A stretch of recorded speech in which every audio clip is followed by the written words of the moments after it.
Hi, this is Regina Y. Favors with Overcoming Setback series, and so I want to talk about how you should work through the 7 stages of setback. So this is going to give you an introduction to the 7 stages of setback that I created myself, and they are fully explored in my book Overcoming Setback: 5 Keys for Entering, Exiting, Correction. And so it's all about the correction process. To exit setback, you have to go through correction. And to go through correction, you have to receive instruction in order to advance, because instruction or correction is just another form of instruction. And you cannot exit setback without some sort of mentoring, some guiding, listening to your conscience, receiving instruction to move you forward. So this is Overcoming Setback series, working through the 7 stages of setback. Please like the video. Subscribe to the channel. If you are interested in further audio lessons, hit the notification bell. Thank you for listening. So the 7 stages of setback, this is an introduction to the correction process. And yes, it is focusing on setback, but the goal is to overcome setback. And again, the only way that you can overcome setback is through correction. So the 7 stages of setback include the following: missed opportunity, punishment, pain, correction, recovery, restoration, and advance. And so throughout this audio lesson, we're going to go through each stage of setback. So stage number 1 is missed opportunity, and that is basically disregarding rules. And a lot of times people think obeying rules or adhering to rules is optional. And it is optional in the sense that you have free will. But if you ever want to overcome your setback, you're going to have to obey a rule. You're going to have to obey a law. You're going to have to respect and honor an instruction. So this is stage number 1, missed opportunity, disregarding rules. So the missed opportunity is something many people often voice when they realize after the fact that they should have gone down a different path.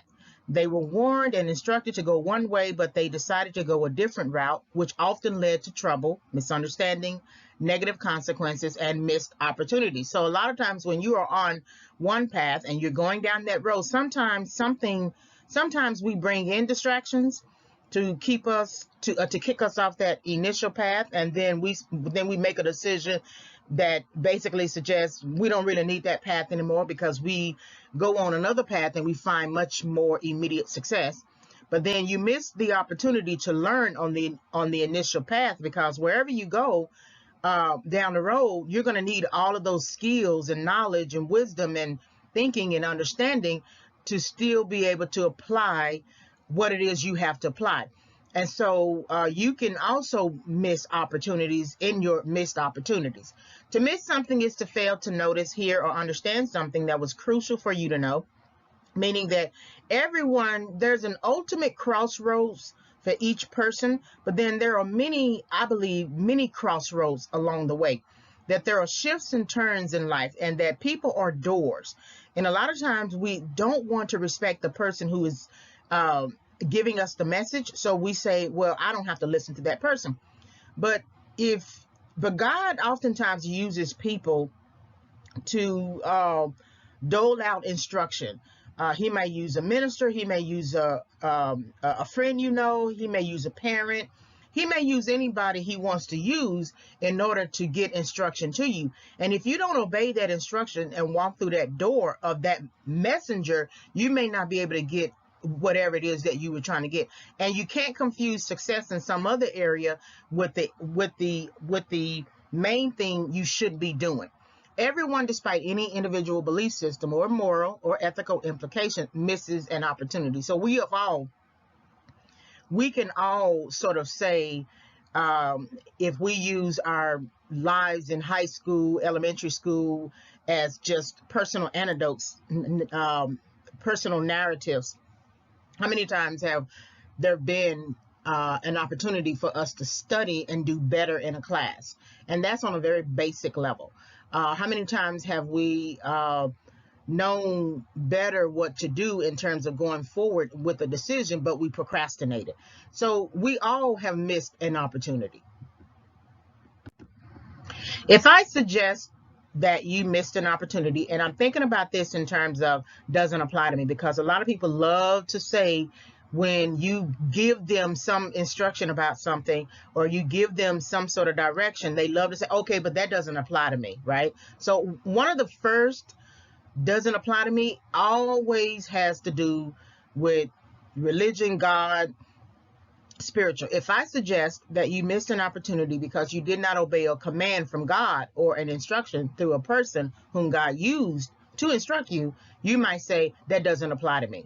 I don't believe in God, so you can't put that on me. That's one of the first ones, because I think it's the major go-to for everybody, because people immediately feel some kind of oppression when they are required to obey, when they are required to honor an instruction, or when they are required to honor authority. And the authority is usually represented by the person, or it can be represented in the law.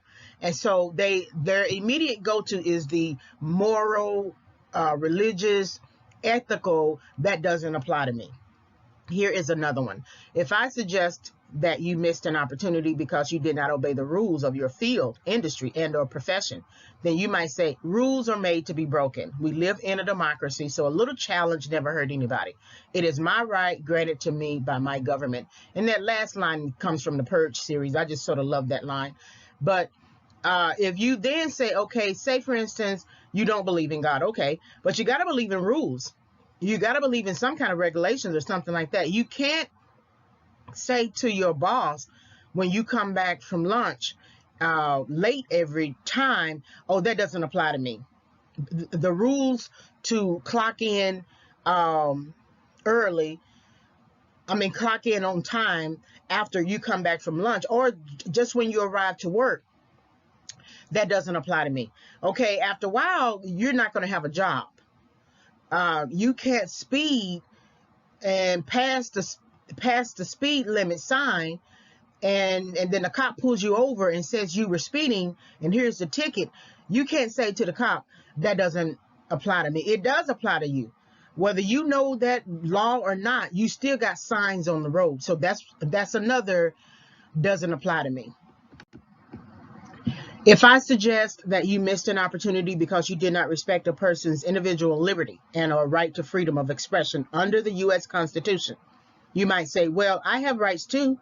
You can't infringe on my liberty either. I feared for my life. I was just protecting myself. And you hear this a lot of times with the sort of cultural wars, racial wars, that one group believes it's okay to oppress another and think that the oppressed group should be okay with that. And then when the oppressed group decides to fight back, then the oppressor group is confused. They don't think that the right, that each person has a right to individual liberty and right to freedom of expression, regardless of skin tone. And so you can't say that doesn't apply to me, because you have laws on the books that protect the civil rights of individuals. So people often create an immediate setback when they don't adhere to an instruction, don't like the laws, and decide to disobey them, and then oppress people in their individual rights and freedoms. So you must have a respect for rules. If you are going to get out of setback, overcome setback, you must have a respect for rules. Inherent in any decision you make is the respect you must have for rules, law, ethical decision making. It does not matter what you believe about the value of instruction and rules. It only matters that you obey and respect an instruction, because if you fail to do that, then you should equally expect setback. The moment you disrespect an instruction or miss an instruction is the same moment you have created a setback for yourself. If you really want to understand how important it is to respect rules, and how when you don't, you create an immediate setback, visit someone in prison, visit someone in a jailhouse, visit someone who is bound in any kind of form or fashion. Visit someone who is struggling with drugs.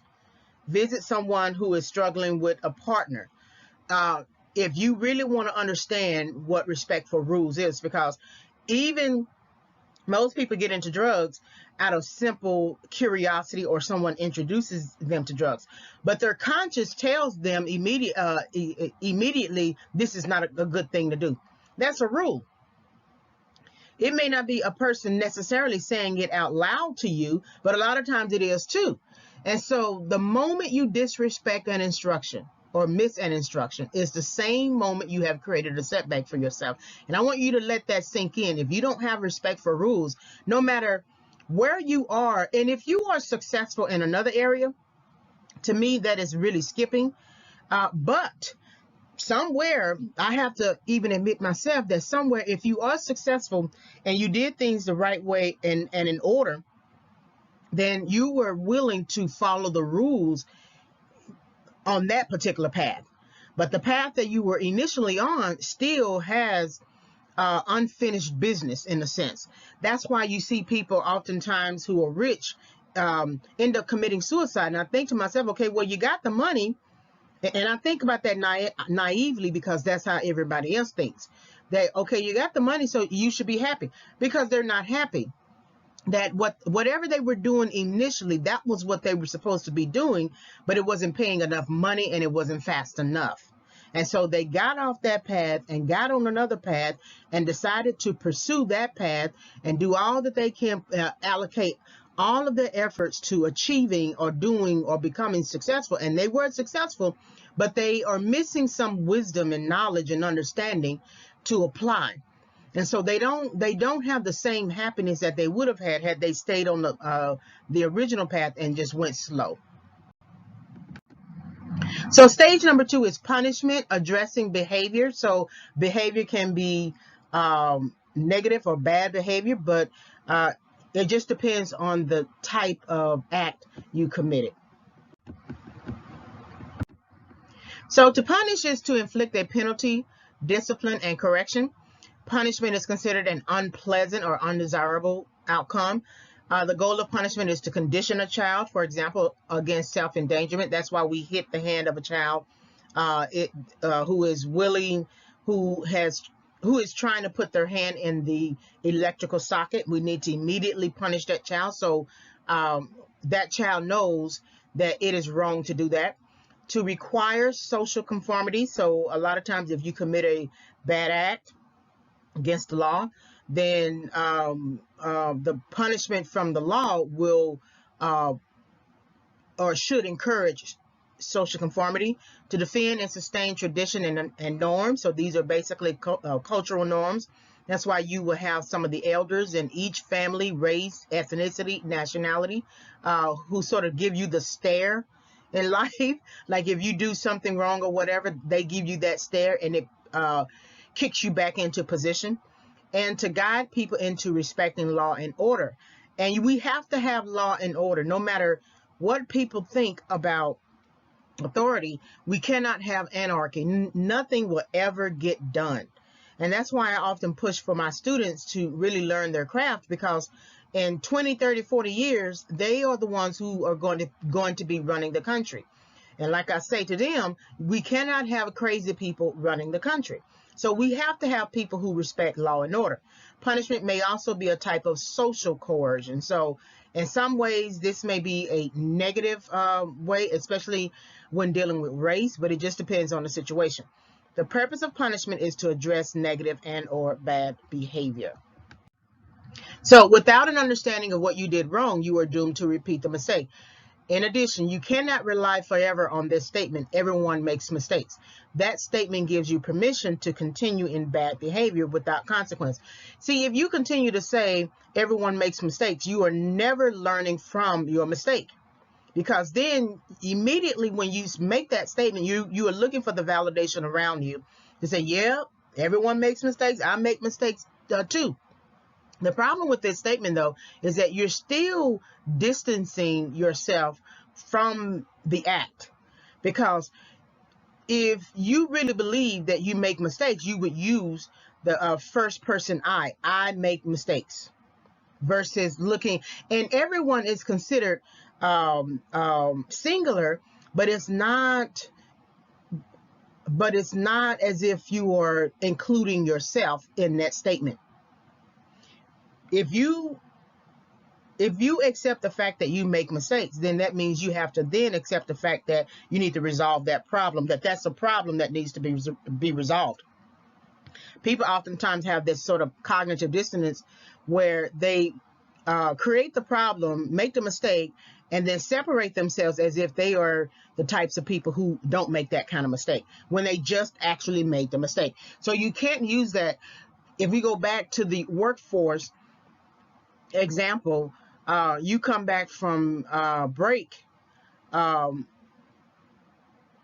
late, or you leave the job early all the time without permission, and you come back and say, oh, I didn't know we couldn't do that. Oh, okay, I'm sorry. Well, everyone makes mistakes. You keep doing that again and again and again, you're not going to have a job, right? And you can use any example you want to sort of help you understand that. Another statement that we often make, and this is what I've always made: I meant well, I was well intentioned. And in many cases, you can mean well. You thought that when you made that decision, that was a good decision, and that was a good decision, and you thought, okay, this is going good, and then all of a sudden you hit the wall, and you can't understand why you hit the wall, and then you realize later through self-reflection or someone telling you that was a wrong decision, that, oh, I shouldn't have done that. Right? But I always believe that not to do something much early. I just think you want to do it. And then at the end, when it doesn't work out, you say, oh, well, I meant well. Everyone makes mistakes, right?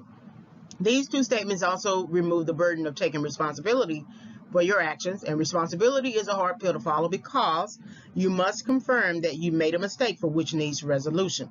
And then, of course, resolution takes time.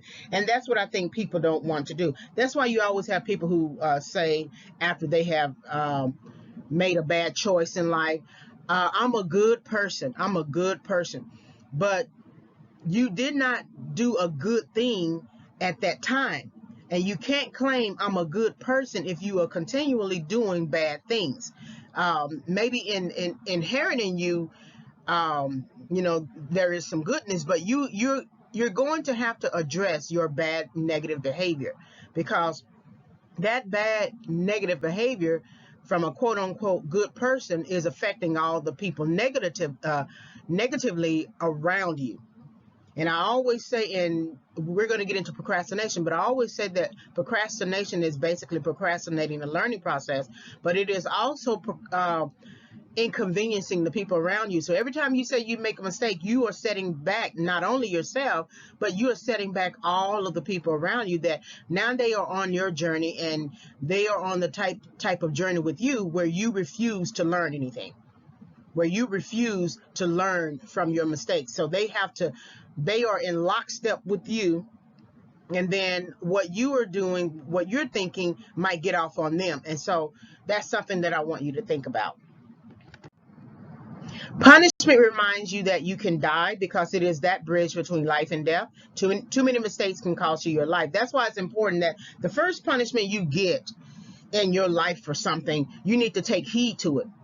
That punishment is telling you that what you did was wrong. But if you get into some philosophical thinking about, well, was it really wrong? Or what is the definition of wrong? Does anyone make any wrong mistakes at all? I mean, how are we interpreting wrong? You keep getting into this back and forth philosophical debate about wrong. And one of these days, you're going to make a decision that leads to self-destruction. Too many mistakes can cost you your life. Too many decisions that are not favorable for living a well-planned life will undoubtedly contribute to ushering you somewhere before your time, and death, when sudden, is somewhere before your time. That's why I always think with people who die natural causes, or people who die in their later years, I don't really weep for those people. Some people who die at 80, 85, 90, 99 years old, people just crying about them. They lived their life. They didn't die before their time. They did what they were supposed to do on this earth. And so it is just natural for them to go on ahead and pass on. I weep for the ones who are 20, who haven't discovered their gifts and talents, or the person who is 40 who has discovered his or her gifts and talents but refused to use them. They out of some fear or lack of courage or or just contempt, they're just not going to use it. Or some people just don't have the courage in general to go after their dreams using their gifts and talents. Okay, that person is a person that I weep for, because even if you are 40 years old, when I look at the time that you may have on this earth to do some kind of good, I look at it in terms of retirement age. So if you're 40 years old and retirement age is usually 65, right? Then I look at it as in this fashion, that you have 25 more years from 40, 25 more years to make change. If you are 20 years old and you look at everyone retiring at 65, that means you got 45 years to make change in your life. If you just coming out of prison and you're 40 years old, and again 65, you got 25 more years. Sure, it's going to be hard, but if you can do 20 years in prison, you can do 20 years working out your dream. And what people struggle with is that they still have problems with the inconvenience of planning something out, of taking time with it, of preparing themselves. And so then they get into all of these types of decisions because they are basing them off some sort of offense that I have to go the right way. I have to do things right. They don't want to do that. They are offended by that. And so every time they make decisions that don't go right, they're punished for it. They don't self-reflect on the punishment. All they do is go back out, get hasty, do something hastily, and then keep going, and then they continue to be punished and punished or whatever. That the best example of this is the person who goes in and out of prison. They've been in and out of prison for a number of years and haven't learned anything while they were in prison, and hadn't learned anything while they were out. And so something should tell you something about what it is you need to do. You need to stop. Quit making hasty decisions. Do what our big mamas and nanas used to say: get somewhere and settle down. Get somewhere and sit down. And when you use the word settle down and stability and basic, they get upset because they want to be this big baller type person. Well, you're going to have to work towards that. But a lot of times people don't want to do that, and they go in and make hasty decisions. Punishment encourages you not to die before your time. So punishment follows missed opportunity. Because punishment comes directly after a missed opportunity in which you fail to regard and obey an instruction, it is necessary to take the punishment. People cannot go around committing offenses without some form of retribution. If you use profanity against someone and you are not punished for that offense, then you would believe that cursing somebody out is part of normal everyday life. And you have people going around doing this. These are people who love to fight. They love to instigate things. And their go-to is to curse somebody out, to throw a punch. Well, the only reason why you do something like that is because the people below you are scared. You're bullying them. They don't know how to make you. They don't know how to understand you. And you often stay in these abusive relationships because you're just trying to prove to the person that you are a good person for them and that they can depend on you and that you love them. But they're not capable of love in that season of their life. They are only capable of the hate that they feel in their heart. And so cursing somebody out is a belief system. That's a belief system. And if you believe that that's an okay thing to do, you will always believe that until you come against your match. And there's always someone who thinks just like you, but that person tends to be stronger and more direct in their aggressive behavior. We do what we know and what we have been exposed to throughout our lifespan. But even if we do something wrong, we still must be punished. So even if you did not have the best upbringing, childhood, you derived from a toxic environment, and you saw your daddy hit your mama, or your mama hit your daddy, or your mama hit all of you, you're still going to have to feel the punishment of your behavior if you decide to use the same strategies. If you got a mother who is still hitting or activating bad behavior, and she's in her 60s, she's not changing. She might feel bad, but it's a belief system that she feels is necessary for her life, and she will die in that belief system. You can have moments where you don't feel good about the thing that you're doing, or some counselor can come along and show you a better way, and you cry about your situation, but that doesn't necessarily mean that you really have changed. That's a setback for you that you've been living in for 20 some odd years. I was looking at a episode of Ian Van Zandt, Fix My Life, and there was this mother who pulled out a gun on her child and then kicked her child out, had the marshal come kick the child out, and then come to find out that behavior comes from her own mother pulling out a knife on her. And it was revealed that the mother sort of derives from kind of like the Jim Crow South, when she was bullied by young white men every time she went to school and came back home. And so she started carrying a knife. Well, she was on the show like almost in her 80s, I think. And she looked worn out, worn down, eyes bloodshot, tired or whatever. She had been spewing, she had been, what's the best word? Stuck in her hate and in her anger for years. It took Iyanla Vanzant to come in and sort of show her the way out of it, but she also still died shortly after that episode. And so some people, no matter what you do, they're going to be the types of people who are going to do, because if you're not activating change on your own, someone can come along and guide you, further guide you, but something in you has to say, I'm sick of myself and I got to make change. And that by the time someone does come along, I have done some part of the work that now they're going to guide and direct me. If you don't initiate that yourself, you're going to return, you're going to reset back to what you know, because it's been ingrained in you so long. You've been participating and contributing to it too long, and it's convenient for you, and people love convenience. And sometimes, I think to myself, sometimes you may have to take yourself out of that situation.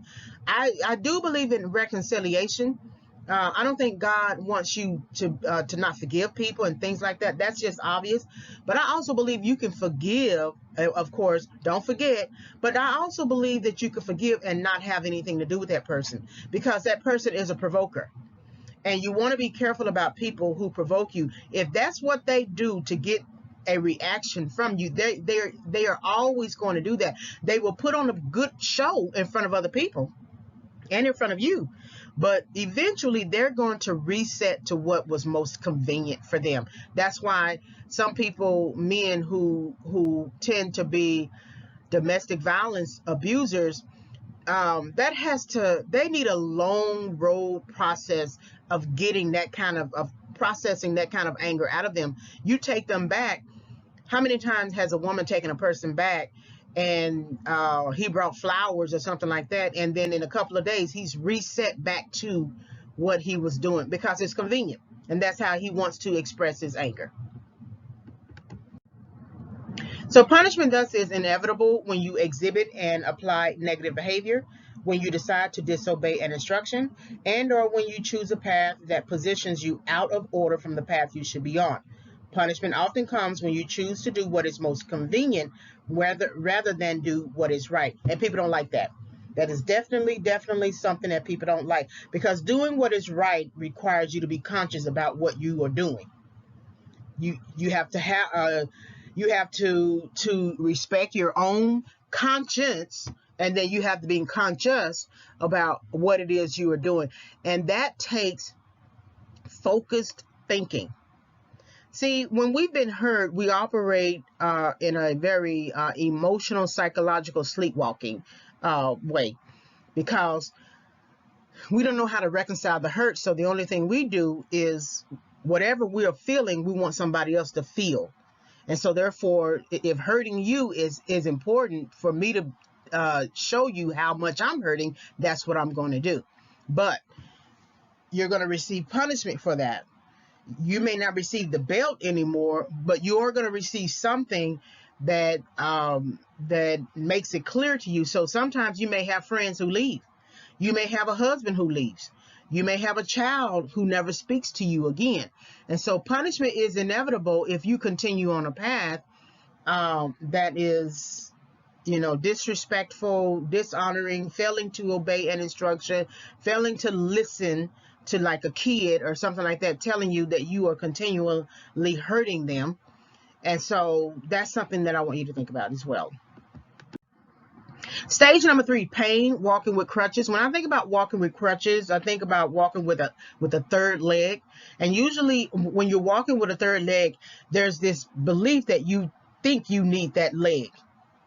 I don't know how many times I see people walking with a cane, but then the cane is not really hitting the ground. They are walking and holding the cane. And I'm thinking to myself, well, do you need the cane? I understand there are some situations where you may have balance issues because of age or because of just, equilibrium or something like that, and you just holding the cane for just in case. That's definitely possible.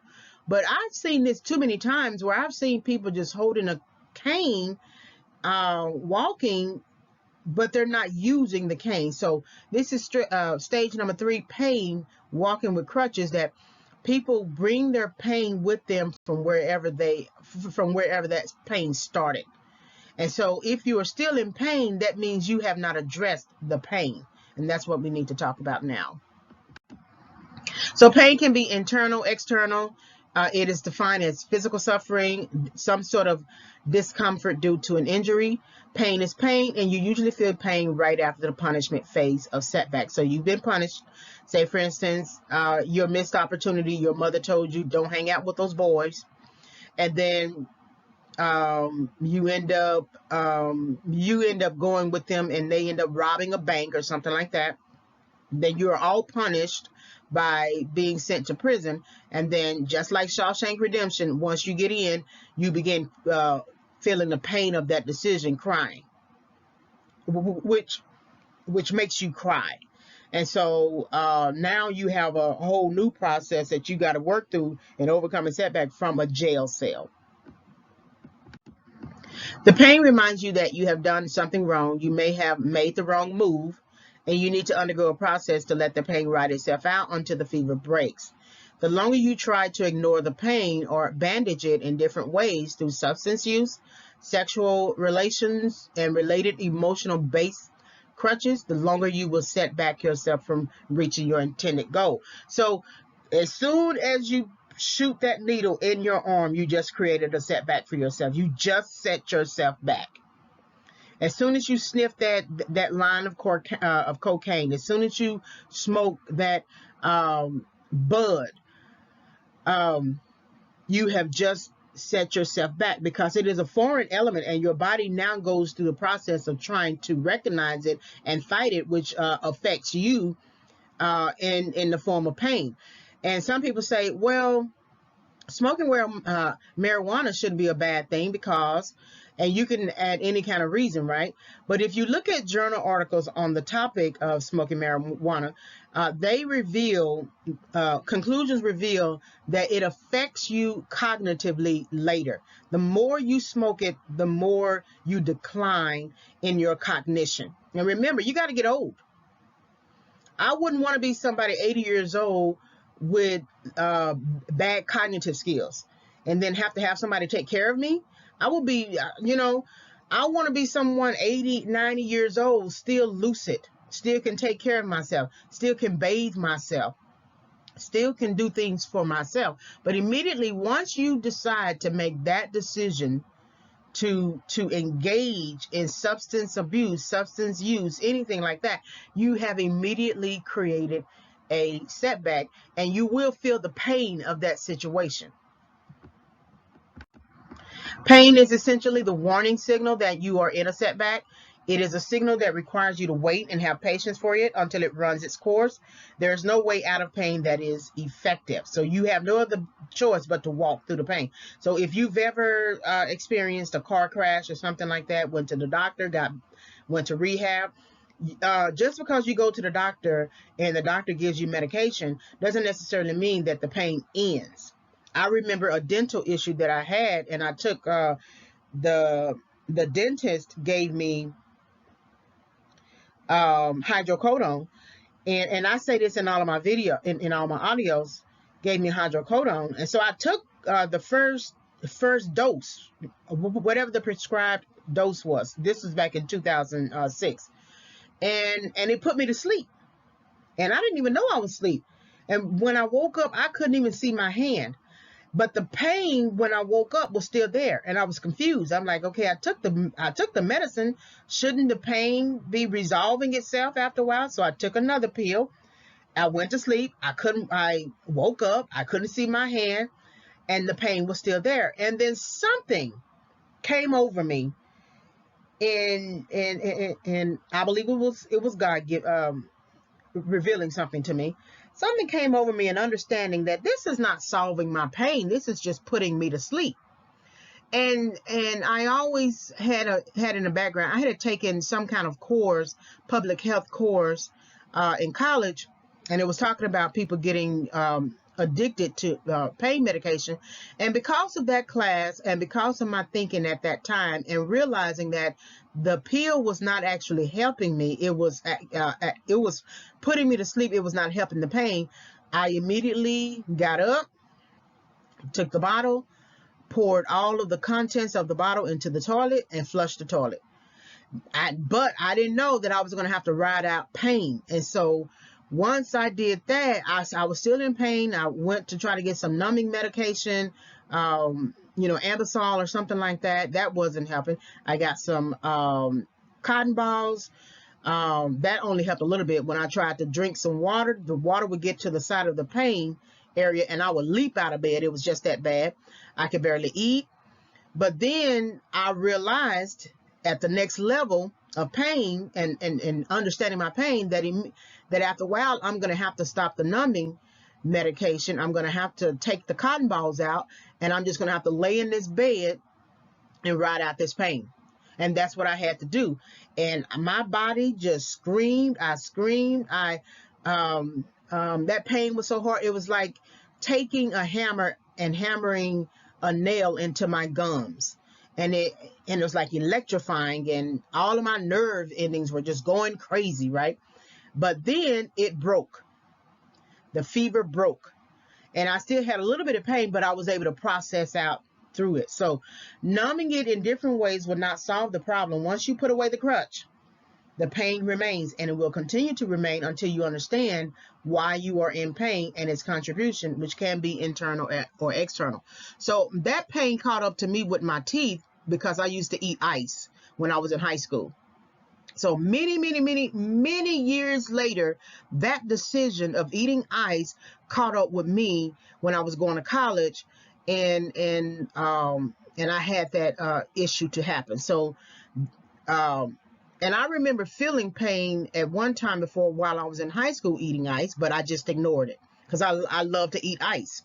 You cannot move past pain without understanding the decision you made that caused you to enter a state of pain. Of course, I don't eat ice today, but that was something that I realized was a warning signal that I ignored, and then it caught up with me many years later.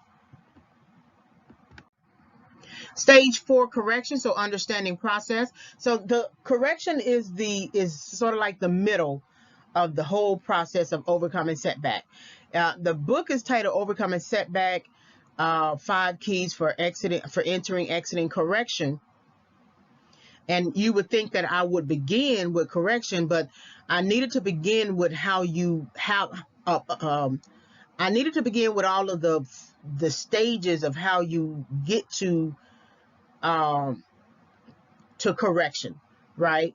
Everything that you did prior to that now is required to be corrected. So let's look at understanding process.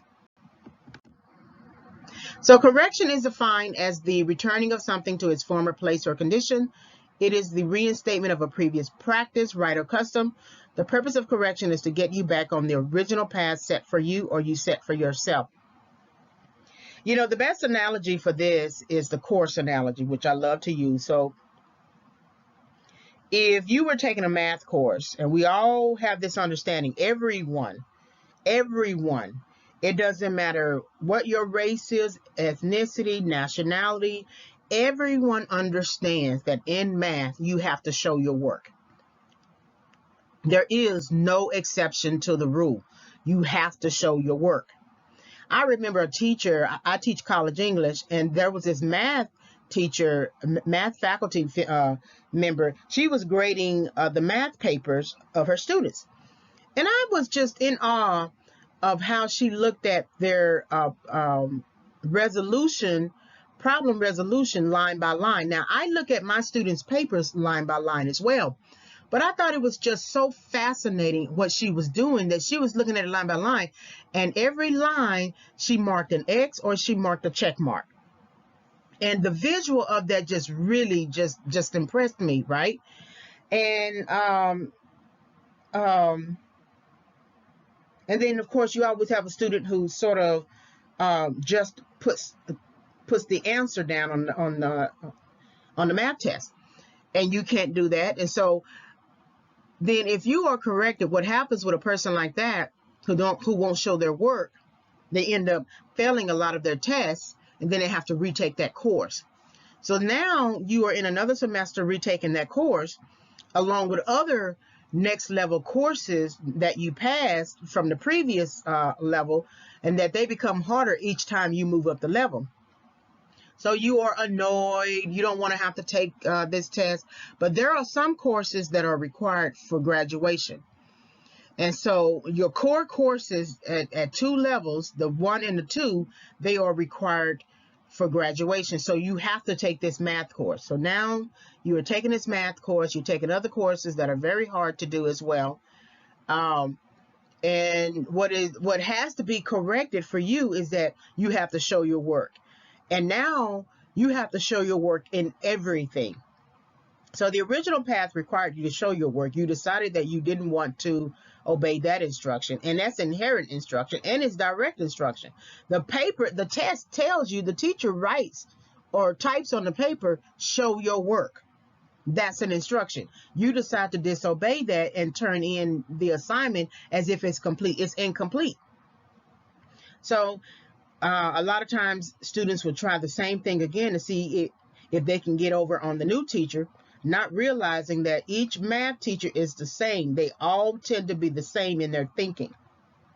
You got to show your work. So now you are forced to show your work, do the other work required in other classes. But as long as you meet that standard, as long as you obey that instruction, you should be able to pass that course. And when you do, you pass the course. So the purpose of correction is to get you back on the original path set for you or you set for yourself. The correction process may be longer than immediate pain, even though when you are in pain, we think it will never end. Correction is longer because you flunked that first course. Now you must take the course all over again and endure another course at the same time. So that's basically what I hinted at. If you are in correction, you can't expect to learn what you were supposed to learn. Otherwise, you may live in correction in perpetuity. Again, look at the person, think about the people who are in jails and prisons, literal corrections facility. I always wonder if people who go in and get life, if they had a previous offense first that was usually a warning, and they probably did a few months of time or something like that. But now they have graduated to a certain act that now requires life. And so now they are in perpetual correction and in perpetuity and perpetual means forever. That's a shame that you should die in prison. That is not life. That is not succeeding. You may have to make do with it and make peace with it, but that is a life not well lived. Consider the people who are in jails, prisons, corrections, literal corrections facility. They missed the first warning. They went through punishment, pain, and then moved into correction. But then maybe on their first offense, they also made it to recovery, restoration, and advance. Those are the next stages of setback. But if they are in jail and or prison, they return for a second, third, or fourth time, and they have no way of getting out through good behavior or on a technicality, then they are essentially in correction forever. Something in you should have been upset by the time you went back to jail for a second time. It shouldn't take 3, 4, 5 times. All of us can be bullheaded and just not understand. Sometimes we can make decisions and we understand that we are making a decision, but we don't understand the long-term consequences of that decision, because you cannot choose the consequence. You can choose to make the decision, but you cannot choose the consequence. And so no one would ever think that if they did something, it would create a setback of life in prison. But that's what it can do. By the time you get to your second or third time, you should be tired. So now going back and forth into prison is basically energizing for you. It's not wearing you down. It's not tiring you out. It's not, therefore, you're not really learning in correction, because you didn't learn anything while you were in the correction facility, and you're not learning anything when you get out. There's somebody you are not listening to, or somebody you are around who is not telling you the right thing to do. And so you need correction. You need to be able to obey an instruction in order to advance. Correction is that crossroad. During correction, you go back and forth, straddling the fence of right and wrong, deciding the pros and cons of each choice you desire to make, and reconciling your emotions with your heart and your head. And a lot of times what we do in correction is like I said, we have this philosophical way of looking at the deed that we've done. And we don't call it wrong. We don't call it the right thing to do or whatever. We call it what we want to do. But eventually, if you want to get out of that prison, you're going to have to do what you need to do to get out of the prison.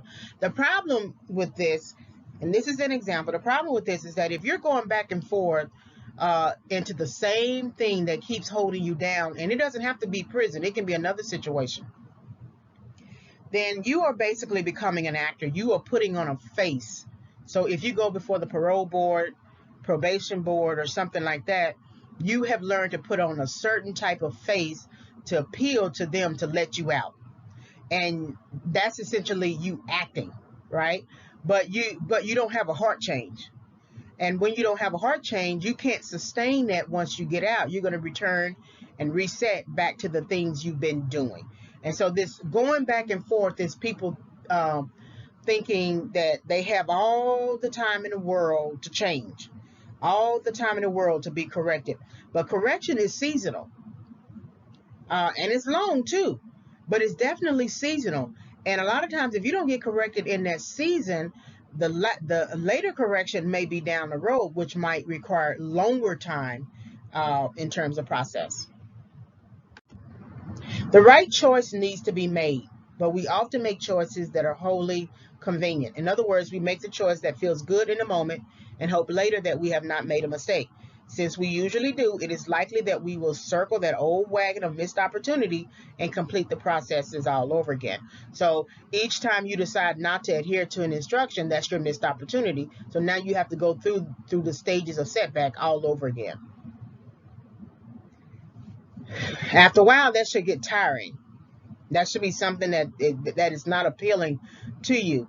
But people bring in these distractions and they don't see the situation for what it really is. And so that's something too I want you to think about. So stage number 5, recovery, assessing broken thinking. So once you have sort of confronted your negative bad behavior, understood rules, things like that. Recognize you missed a missed opportunity. Now it's time to assess your broken thinking, because if you don't assess the broken thinking, you're going to have issues later. You always take your thinking into every area of your life, and until it is corrected, until it is assessed. So stage number 5, recovery, assessing broken thinking. So to recover is to return to a state of health, mind, and strength. Without soundness of mind, it would be difficult to accomplish anything, let alone achieve. And there is a difference between accomplishment and achievement. To accomplish is to use self-control, to manage your temptations, and to succeed at a goal you set.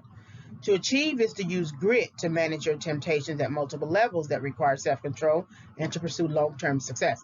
So for instance, if you passing a course only requires self-control, and then you are a success once you get your grade, right? Not the ultimate success, but you successfully completed that goal that you set, right, to pass that course. But when you want to solve a problem that might take 10, 15, 20, 25 years, you're going to need grit. And at each level, you utilize self-control to propel yourself, to push yourself forward.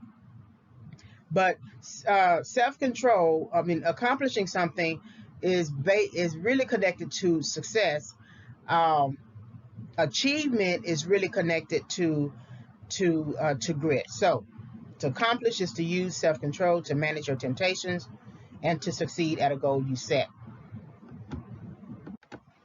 By contrast, to achieve is to use grit to manage your temptations at multiple levels. So if you're trying to solve a 10, 15, 20, 25 year problem, then you need to make sure that you have the capacity to do so. Honestly, you need to be sure that's what you want to do. For example, if you are trying to solve the Syrian crisis, or if you're going to try to solve this pandemic issue, even though people think we're going to be out of this issue in a year or two, we are all basically living in setback. But it's going to take some time to recover, and that's going to be its own process, because it's going to also require correction. Why didn't we heed warnings? There were plenty of warnings concerning this pandemic issue, and we didn't listen to the right people. We put money in other areas. We are very good at putting money, $25,000 a plate or something like that, to the Cancer Society, or to the Diabetes Foundation, or HIV/AIDS. We are very good at putting tons of funding there, but we don't have enough funding in areas of public health, or areas where we need to sort of prepare for something. Like, we know about the 1918 Spanish epidemic, right? Why didn't we have enough people preparing us? Why didn't we heed to that historical fact? And so we tend to be more reactive than proactive in our efforts. And then that leads us to miss opportunities, and then we are punished and have to feel pain and be corrected, and then we got to do recovery. And I said to myself, at 46 years old, I'm tired of making the types of decisions that put me in a stage of correction and then into recovery. The recovery time can just be too long, and I'm just basically tired of it. So I consciously make better decisions. I do my best, so I don't engage in something that I know that I don't have a passion for. I try not to put myself on paths that I have not prepared. I stay in my lane until I can prepare for the next level. So if you're going to fight an issue like the Syrian crisis, that's where their whole country is just completely decimated. Okay, rebuilding is going to take some time. It's not going to take one person. It's going to take organizations. It's going to take Red Cross, humanitarian agencies, governments, things like that. So then you have to gauge your contribution, how long you can contribute. Some organizations can only contribute a year. But then there are some organizations that are willing to put in a time for 5 years, and you have to know your capacity. So achieving something, you can pass a class, you can set a goal, endure the goal, and complete the goal, right? But if you're looking to change the world or change something or do something that's going to bring about change, that's going to take time and preparation, and you're not going to have to and you're not going to have a whole lot of time to engage in distraction.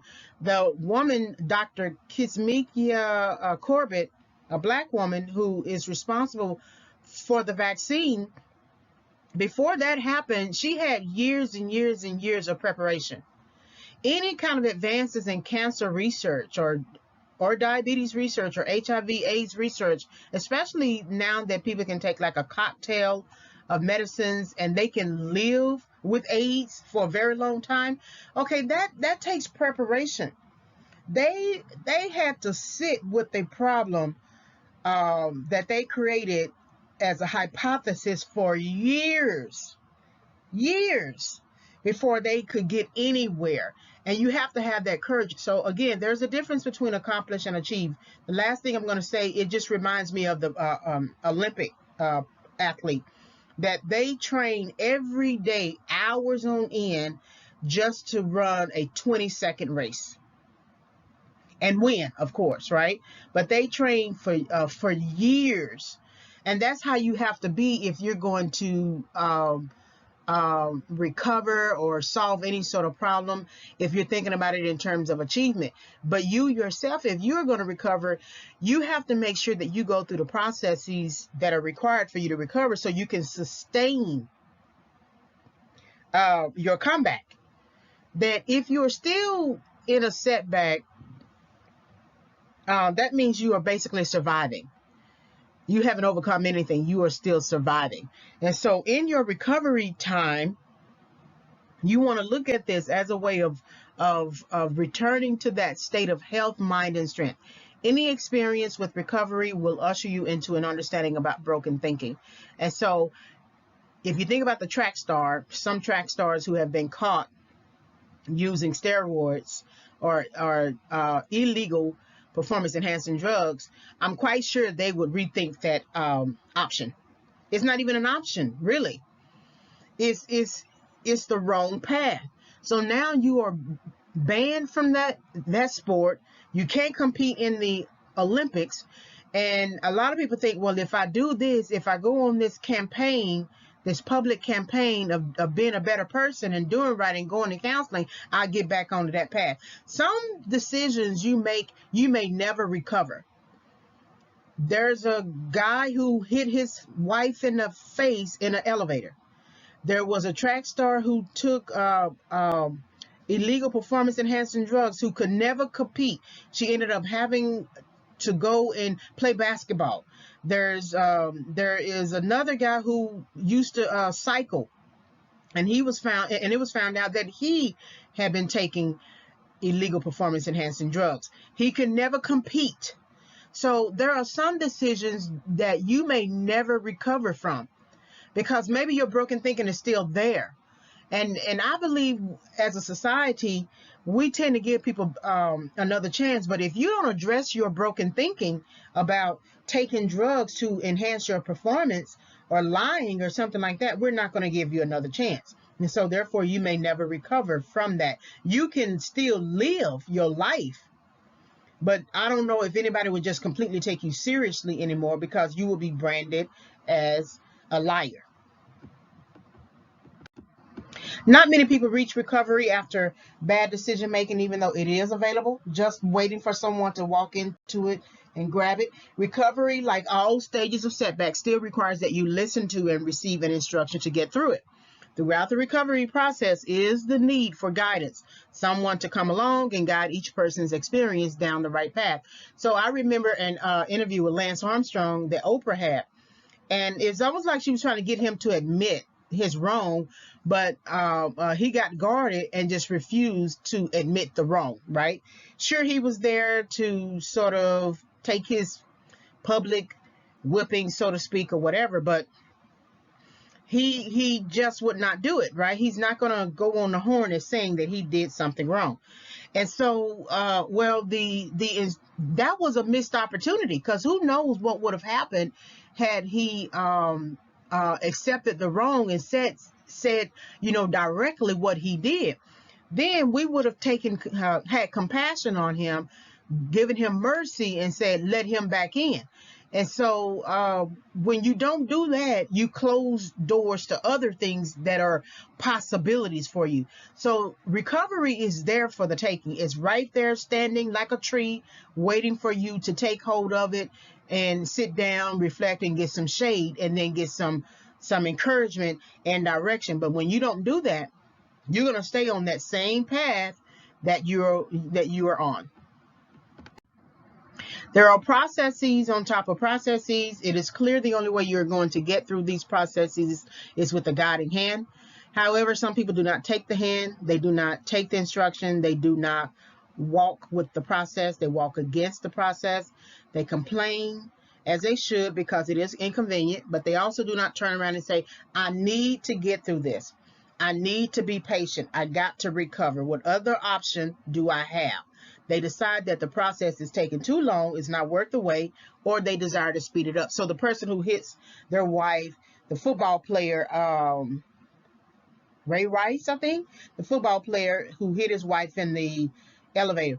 Well, he went on, right after it, he went on some sort of marketing campaign, public relations campaign, doing interviews, and his wife was side by side, and he thought, just like everybody else thought, and I really thought this too. I was actually shocked.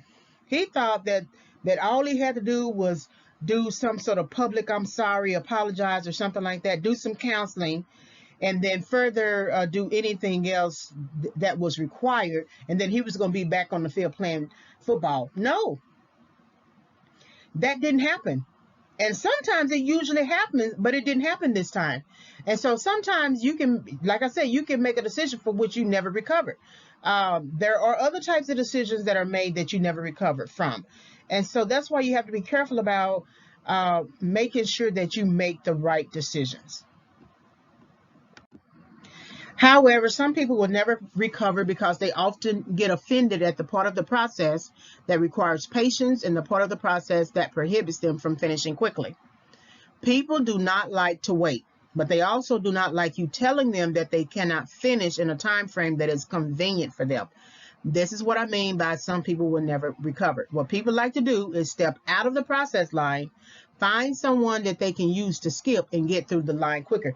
Now, I know that you have the best visual of this when it comes to the DMV line when you are getting your driver's license. So here you are at the DMV, and everyone understands that you take a number until your number is called, right? That's the line, that's the order, that's the standard. But people get very annoyed, frustrated with the fact that this is an ordered environment, ordered organization, and they want to skip the line because they can use whatever reason they want to use. Oh, I got to get to work, I got to do this or whatever. That's really not the reasoning behind them wanting to skip. They want to skip because they don't like organization. They don't like order.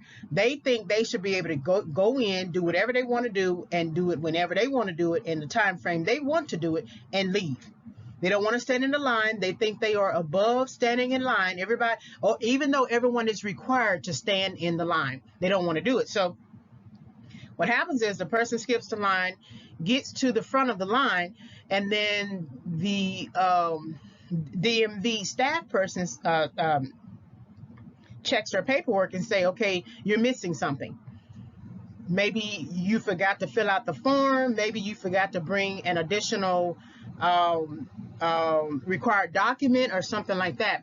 But you would have learned that to prevent you from missing something or having a gap had you stayed in the line.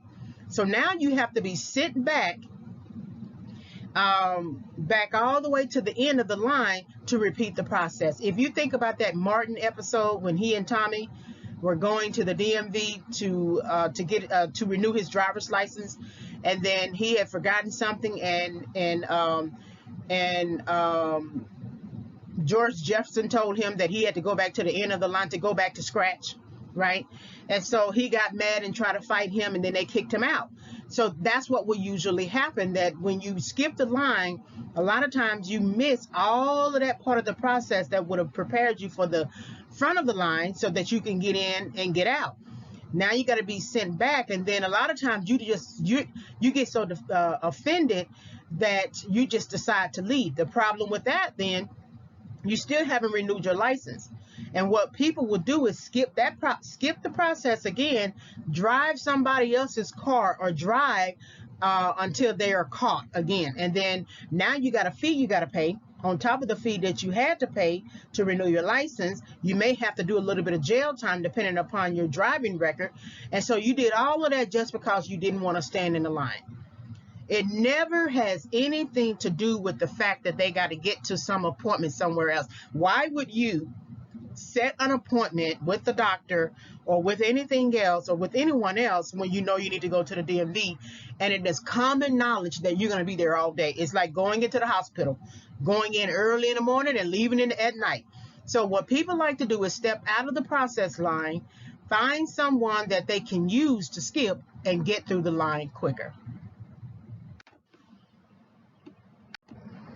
The problem with this strategy is that they do not have the tools and skills and knowledge for the line ahead, which are all required to sustain a claim to their place in the line. When it is discovered that they do not have a right to be in the line at that level, they are informed that they must go back to their place in the line. Sometimes they are told to go back to the end of the line and start all over again. You miss something when you skip. So let's move from the DMV example into just your workforce. That there are requisite skills that you must have, requisite knowledge and understanding, and ways of implementing policies and things like that before you move to the next level. So everyone understands that you pay your dues. Those dues are usually you usually complete paying your dues between 2 and 5 years, right? You never get on a job thinking that in 6 months or to a year you're going to be the manager or you're going to be the director. There are some contexts that might allow for you, permit you to do that, and then you stay in that position for a long time. But it's rare that you come in 3 months and all of a sudden you are a supervisor. You have to be proven. You have to create a record of success for yourself. But what happens is people know somebody and they think that's more than enough for them to rise and move up the ladder. And then once they get up to the levels that require a certain type of focused industry specific knowledge, and they don't have that information, then that's when they have problems. You know, if you've taken an accounting class, right, you know that there are certain things that you have to do at the base level in terms of completing financial statements, because they all build on top of each other. You need the numbers from the income statement to complete the cash flow statement, and then the numbers from those statements to complete the balance sheet. And then there are also profit and loss statements and other types of financial statements. And so you need that information. But if you try to go at writing the financial statement just at the balance sheet level, and the balance sheet tells you the health of the company, but you don't know what the health of the company is until you look at the other numbers, you're going to mess up how the company is presented to the IRS or to the industry organizations, right? Especially if you are a public organization, you have to submit your annual reports to the SEC. And so there are steps. That's why you have lower level accounting clerks. They enter all of the numbers, and then those numbers are processed and taken up to the levels of in different levels of accountants. You got financial accounting, cost accounting, management accounting, all different investment accounting. You got all different types of accounting levels, and then those numbers are moved up to upper management and and then higher heights all the way up to the board. And so one number out of place, one number misconstrued, can affect all of the numbers that are on the balance sheet. And so you miss something when you skip. And I don't know if you understand that. I don't know if you've ever taken an accounting in class, but that is the best example to give you in terms of helping you understand that you miss something when you skip. Obeying God the first time he gives you an instruction, like the DMV clerk, is honoring God. You should not have to make bad decisions and or sin to learn something. So I'm bringing it on a religious level for a minute, because religious people oftentimes say, oh, I'm so glad I made the mistake because I wouldn't have learned anything. But you don't always have to make mistakes to learn, because there is the right way to do something. There's always the right way. You at that fork in the road, and one road is marked right way and another road is marked wrong way. You know to pick the right way. Don't we have driving instructions? You give somebody the right of way, or you might even have it written on a sign or something like that, right way, or just highway instructions. They all give you instructions on how to get to a place you need to get to. You don't need to be philosophical and say, well, maybe I should go a different way. Well, if you go a different way, you immediately create a setback, for one, and then you go to a different way. You don't know what's on that road. You don't know the bumps and the everything that's on the road that can hinder your way. And if you go the wrong way, it may take you a long time to get back on the right way. That's why I say the correction process is long, but the recovery process can take a long time too, because you are purposely moving about just to move about, just because you say you can, and not really being attentive to the point that you can make the wrong decision and it take you a long time to get back around. God gives you the opportunity to learn the first time. The DMV clerk, the pharmacist, the job application process is no different. There is a prescribed order, and people just do not like order. They definitely don't like instruction and authority, but they definitely don't like order. They want to get in. I mean, how many times have you seen someone speeding on the highway and they speed to get ahead of the other car, when they were already going enough of a speed to still get to wherever they want to get to?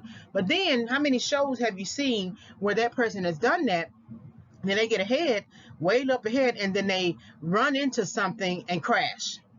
It would have been better for them to keep to the speed they were in. They were already in.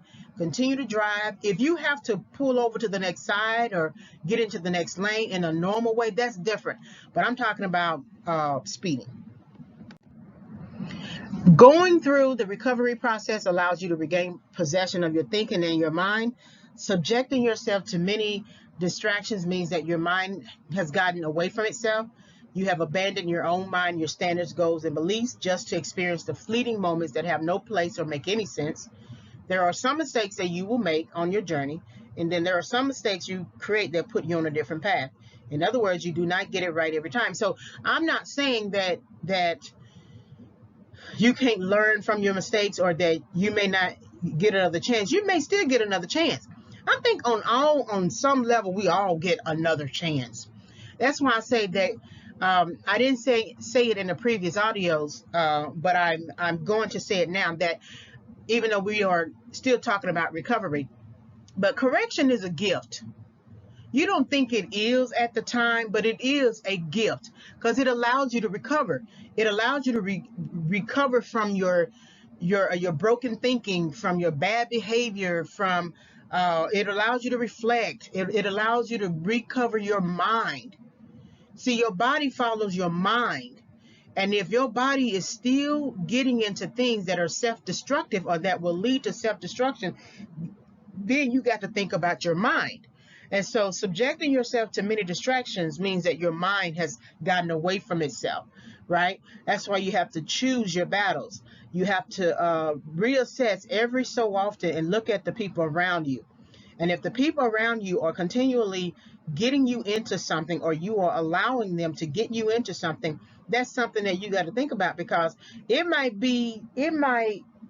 find it funny and entertaining in your 20s.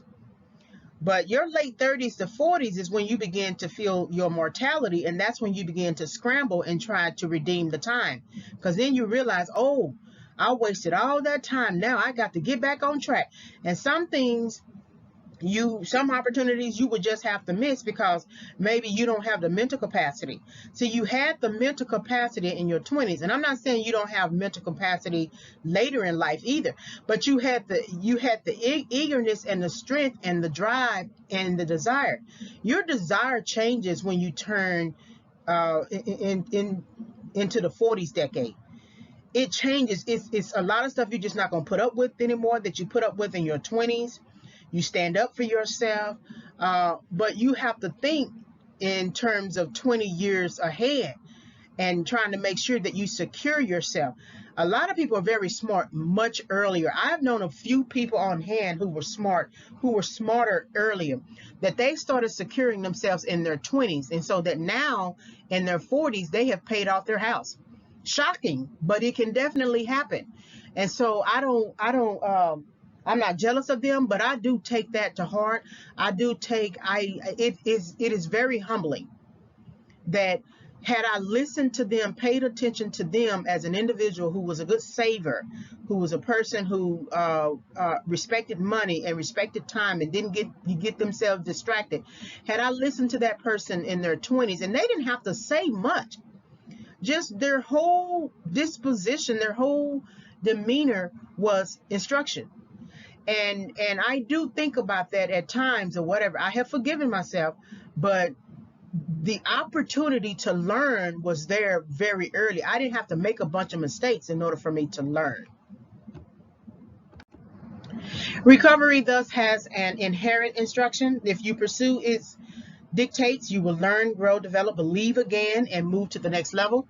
So there's a scripture in Proverbs 8:33, hear an instruction and be wise and refuse it not. So that's a 3-part process. So you hear, meaning that you have tuned your ear to hear instruction, that you know what instruction looks like, right?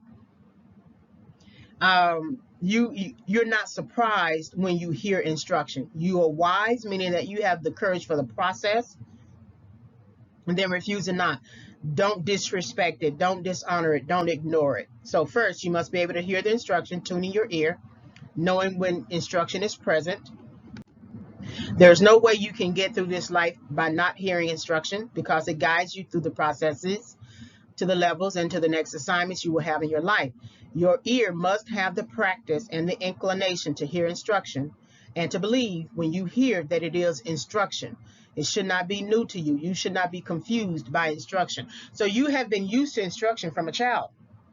From the time you were a child, your mom told you to put your toys away, right? Put your toys in the trunk. Put your shoes in the closet. Hang up your clothes. Put your clothes in a hamper. Take out the trash. Wash the dishes. Sweep the floor. Vacuum the floor. Go straight to school. Do your homework. So you know what instruction looks like. When you hear instruction, when you are exposed to instruction, it should not be a surprise to you. Therefore, it doesn't make any sense to be offended. It should not grab you by the neck out of surprise as if you have never heard anything like it before. Instruction should be familiar. You should wear instruction like it's a coat. Like a coat that you are familiar with, or a blanket that you are familiar with, that you wrap yourself around it. But people want to get off the path of instruction and get on the path of following their own way. So a response to instruction should also be familiar, because you've had all of these practice steps from childhood all the way to adult.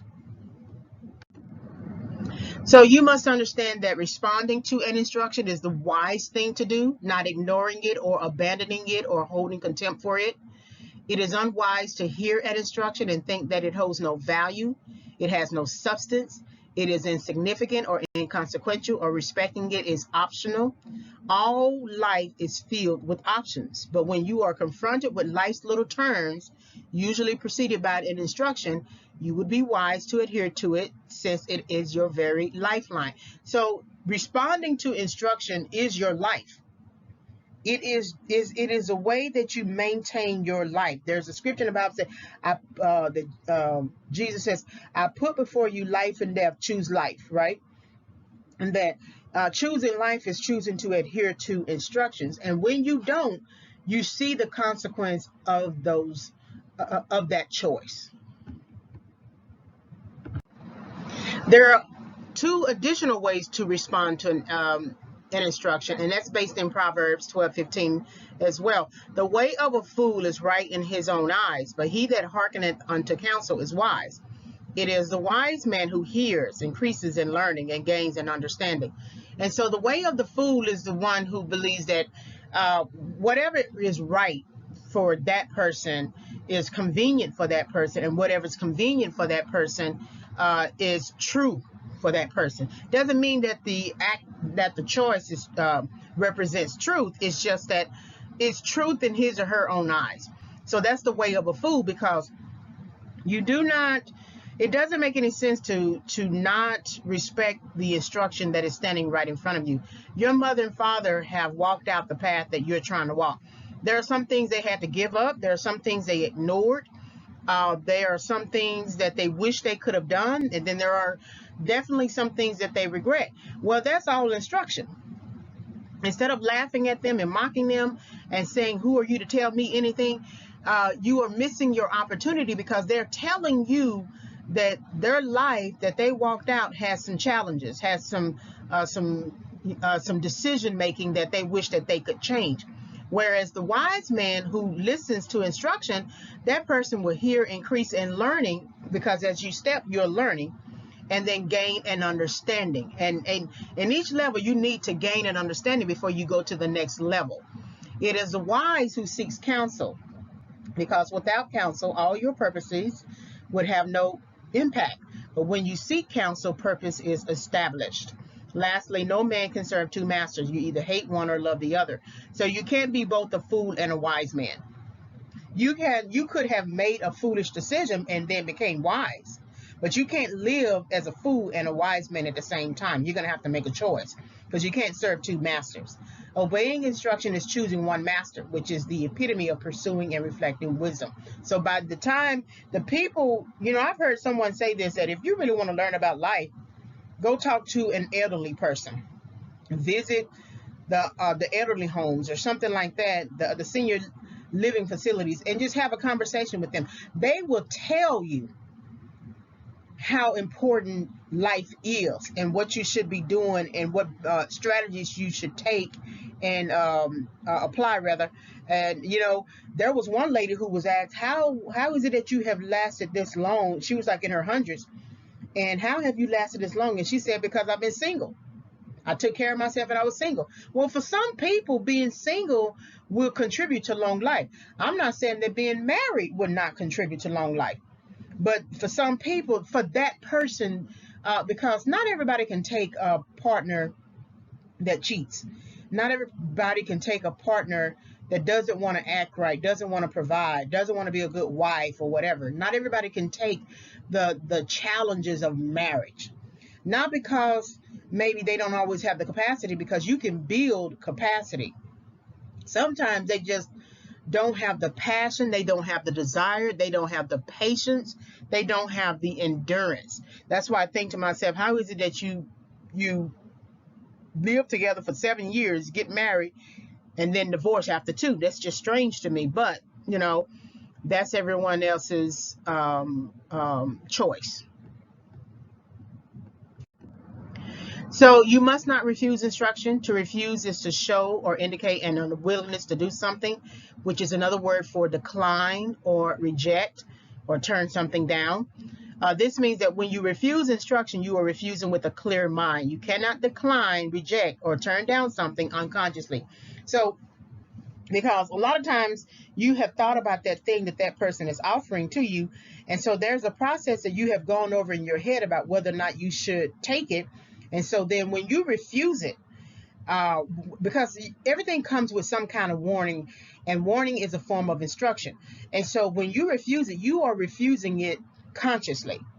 You can't say, well, I didn't know. You may not have known the complete consequence of your decision in refusing the instruction. But when you said no, or basically you said, I'm going to go my own way, I'm going to do my own thing, you were refusing instruction. So whatever consequence that follows after that, you have to own. That's why I say the person who says everybody makes mistakes, okay, you can't live with that forever, because then you are basically saying no one told you anything. And so no one came to you and shared anything with you, and you just felt like you had to make that mistake, and so you made it, and so therefore you shouldn't have to pay the consequence. That doesn't make any sense.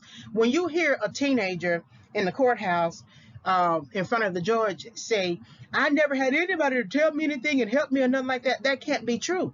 So all throughout your life, from the time you started elementary school, pre-K and kindergarten, then elementary school and high school, no one told you anything? You didn't have that one teacher that you looked up to, or some friend who told you something at recess, or the nurse, or the guidance counselor, or the neighborhood. You always have some kind of neighborhood person who tells you something. There was nobody. No, what that means to me is that somebody told you something. They may not have fully explained it, and they may not have fully explained the consequence if you decided to not accept it, but somebody told you something and you refused it and got into it, and then it turned out bad, and now you are shocked that it turned out bad, and you want to blame other people because you believe they didn't tell you the full story of it. Sometimes people don't always know the full story. Like I said, you can't choose the consequence. So you do so consciously. When you make these decisions to refuse instruction, you are doing so consciously. Rejection is conscious. It is a decision. To refuse something is to consider the thing an option, as if you have many options and opportunities to obey an instruction. You cannot confuse option and opportunity, though. Options, sometimes you can have a list of options of things you think you might want to do and choose one. But then there are opportunities that are on a path that require you to obey an instruction, and you can't look at that opportunity as optional, meaning that you can't look at instruction as optional. That you have to obey an instruction to advance. To refuse is to assume that you have all the time in the world, and that time does not matter, or that it does not have the substance that you believe your own decision to the contrary holds as a priority. So Proverbs 8:33 ultimately suggests hearing an instruction, and then having the faith to obey is the second part, which requires process, right? And only God knows the timing, the season, the purpose of recovery. And while you are in recovery, consider what your own mission and purpose will be. So recovery, correction can take a longer time than pain, but recovery can take a longer time than correction. And that's something that I think I want to put forth that I didn't think about while I was writing the book and while I was putting audio to the lesson, that the recovery time is you having the faith to obey. And having the faith to obey is process, because you need to be recovered from your bad thinking about obeying instruction. And so you can't choose the timing. Now, you can delay the timing by not adhering to instruction and going back around the mulberry bush, going back around the mountain in the wilderness wanderings, and you can delay, which ultimately is a setback, a form of setback. But only God knows the timing, the season, the purpose of recovery. And so that is your guiding hand. So what do you want to accomplish? How do you see yourself recovering? Where do you see yourself after recovery? And that's why I say that a lot of times we stay in survivor's mode. We love to put forth this idea that I'm a survivor. Now, all that basically means is that you're still in setback. You need to overcome setback, like the track runner who runs the race and feels the weight of the race, endures it, but then he gets over the finish line. He doesn't get to the finish line and wait and stay there, right, and stand there. No, he has to cross the finish line in order to win, but not just win the trophy, but also to complete the process. So there are important questions that you should consider as you navigate recovery. because without an instruction, a blueprint, and or a guide, you will subject yourself to wandering, traveling aimlessly from place to place. So while you are in recovery, this is the time to think about what you want to accomplish. Think about that dream that you had. Think about something that you were trying to do in the beginning and then got distracted. So how do you see yourself recovering? You want to look at that emotionally, mentally, psychologically, financially, spiritually, economically. Maybe you lost your job, and so you have to go through the process of overcoming that setback, right? So how do you see yourself recovering? If you did not have savings, or your savings that you had wasn't enough to sustain you and you ended up losing your place, how do you see yourself recovering? And where do you see yourself after recovery? So stage 6 is restoration, which is that need for mentoring. So I said a little bit about a guiding hand in the recovery stage, but now you need mentoring to move yourself forward even more. So I'm a little leery of people who don't have a mentor. So when I go over this, really pay attention to this, that people who operate on their own without some sort of guiding hand, I wouldn't necessarily take them seriously, because you need somebody to honor, to serve, to receive mentoring for. To restore is to return something to a former place or condition, to return something to a former owner. It also means to reinstate a previous practice, right, or custom. The problem with the missed opportunity is that before it became a missed opportunity, you were going down the right path, which is clear. Restoration requires mentorship, and mentorship is predicated on learning from someone who has walked out the process. So this is especially true for anyone who has gone through their own setback. Never ignore people who have lost their jobs and got another. Never ignore people who have lost their homes and got another. Never ignore people who have gone to prison and are out and have stayed out, or someone who has gone to prison and have gone back and forth, right? But never ignore those people. They are showing you setback, correction, restoration. They're showing you so much. And if they have been able to sustain no longer being homeless, they have kept a job, they have not gone back into prison, someone had to mentor them. Sometimes the mentor is a physical person. Sometimes the mentor is a book. Sometimes the mentor is going to the courthouse and listening to the judge. But regardless, in order for you to be restored, you're going to need mentorship. And mentorship is predicated on learning from someone who has walked out the process. The mentor is a taskmaster, and it is through restoration where the mentor helps you to get back on track. Whatever track you started on, the mentor intuitively knows where to challenge you, push you, move you forward, and continue to instruct you in the right way to go. The mentor catches you up during restoration. So I had a mentor while I was in college. So he started out as my college professor first, and then I used him as a mentor when I was a Ronald E. McNair Scholar and part of that scholars program. And then I used him as a mentor during my graduate studies, where he was the thesis chair, and then he mentored me a little bit after college as well. And so what I realized with him, there was a lot that I just did not know, because I came from public school, and when you come from public school, and I don't know what it is going on today, because I don't teach public school, I don't teach secondary level, I teach post-secondary, and but what I do remember, everything was about check mark and gold star. There was no real critical thinking. There was no real staying with it. You did everything you needed to do in the classroom. I rarely remember taking homework home. Even my students in my class who are, like 19, 20 years old, who just graduated from high school, they say exactly the same thing. And they say that now in like 2017, 18, 19, when I was teaching those classes. And whereas if you were in AP course, or if you're in a private school, it's all about trying to get a good understanding of it, and taking it home and having tutors and things like that. I don't remember that. So there was a lot in my learning that needed catching up. And so as a taskmaster, my mentor, he didn't know it at the time, and I didn't know it at the time.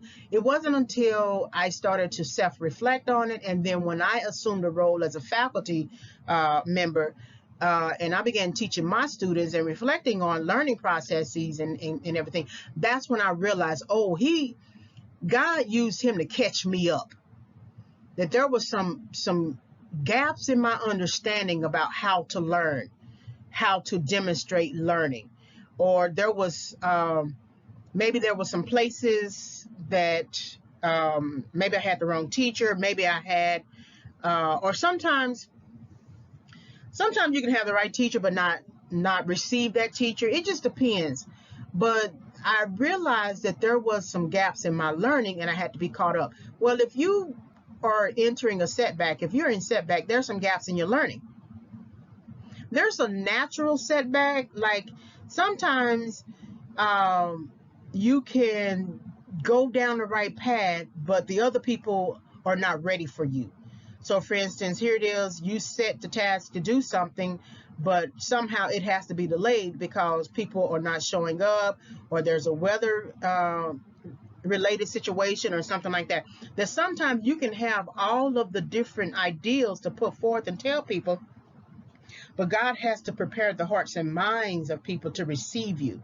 So that could be a setback. But then you can create setbacks yourself by not studying, not preparing, not doing the things that you're supposed to do. And I always tell people the easiest thing that you can do as a kid is to get your homework out. Do the chores around the house, get your homework out. Because once you leave the house, you have to do adult-like things like pay bills, pay your rent, pay this or whatever. But the easiest thing you can do is do that. So the mentor catches you up during restoration. You need the mentor because the mentor has some age on them, has some experience on them, and can mentor you and talk to you and teach you how to get out of your setback, how to recover and restore, and then later advance. The restoration stage is tricky, however. You can find the wrong person at this stage in the process to mentor you because that person could decide that you are not worthy of mentorship. You could find the right person who is interested in mentoring you, but you might struggle with trusting the mentor because of previous experiences. And I've had this problem. I had a Spanish teacher, and I talk about this in other audios. I had a Spanish teacher who didn't teach Spanish. The room, he didn't turn on the light. I mean, the light was off in the room. We had light coming through the windows. He never wrote Spanish on the board. He didn't speak Spanish. He told us to get the books out of the locker, do the problems or whatever, and then if we needed to know the answers, look at the back of the book for the answers. And that was the bulk of him teaching us Spanish. And so that left such a bad taste in my mouth. I think about it to this day. I try to make sure I guide my lessons and lectures in the right way so students don't feel the same thing. And so now I got a better Spanish teacher in college, and he was a Spanish teacher. He taught Spanish. He played his little guitar. He engaged you, everything. But it was hard for me to receive him simply because of that high school Spanish teacher who just did not teach. And what I feel like when I think about that Spanish teacher, I didn't have the language at that time to help me understand it. But in becoming a teacher, I can look at it now and say he didn't think we were worthy enough to teach Spanish. He didn't. I'm telling you, he never spoke Spanish in that classroom. Never. He never wrote anything on the board as Spanish. I don't even remember him checking my work, and that makes sense because he told us to look at the back of the book for it. But I struggled with even caring about learning Spanish in my later Spanish classes because you have to have complete a foreign language for college graduation. And so even though I took two or three Spanish courses later, I just never learned it. I never cared enough to learn it. I didn't want to learn it. I was offended by it. It was just easier to learn it because it was closer to English. But I remember taking a Japanese course and I loved it.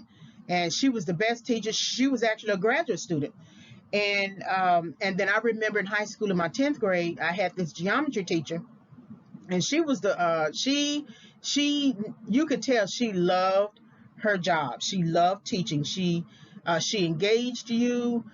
She checked your work. She mentored you. And for the first time ever in math, I was doing well. I was really doing well in math. I'm not saying I passed with an A, because math is not necessarily my passion, but I remember the mentoring. I remember that. So you need someone to mentor you, but you do have to um, check the mentor. You can learn from anybody, even through their negativity. So he didn't think I was worthy, or he didn't think any of us were worthy of teaching Spanish. Well, that gave me insight for how I frame my lessons. So I make sure that students learn what they need to learn in my classroom. Restoration is important for reinstating the belief that study and preparation are all important for all areas of life. And that's really the key. That if you are in a setback, it's something that you did not, there's a gap, and then there's something that you did not study and prepare for.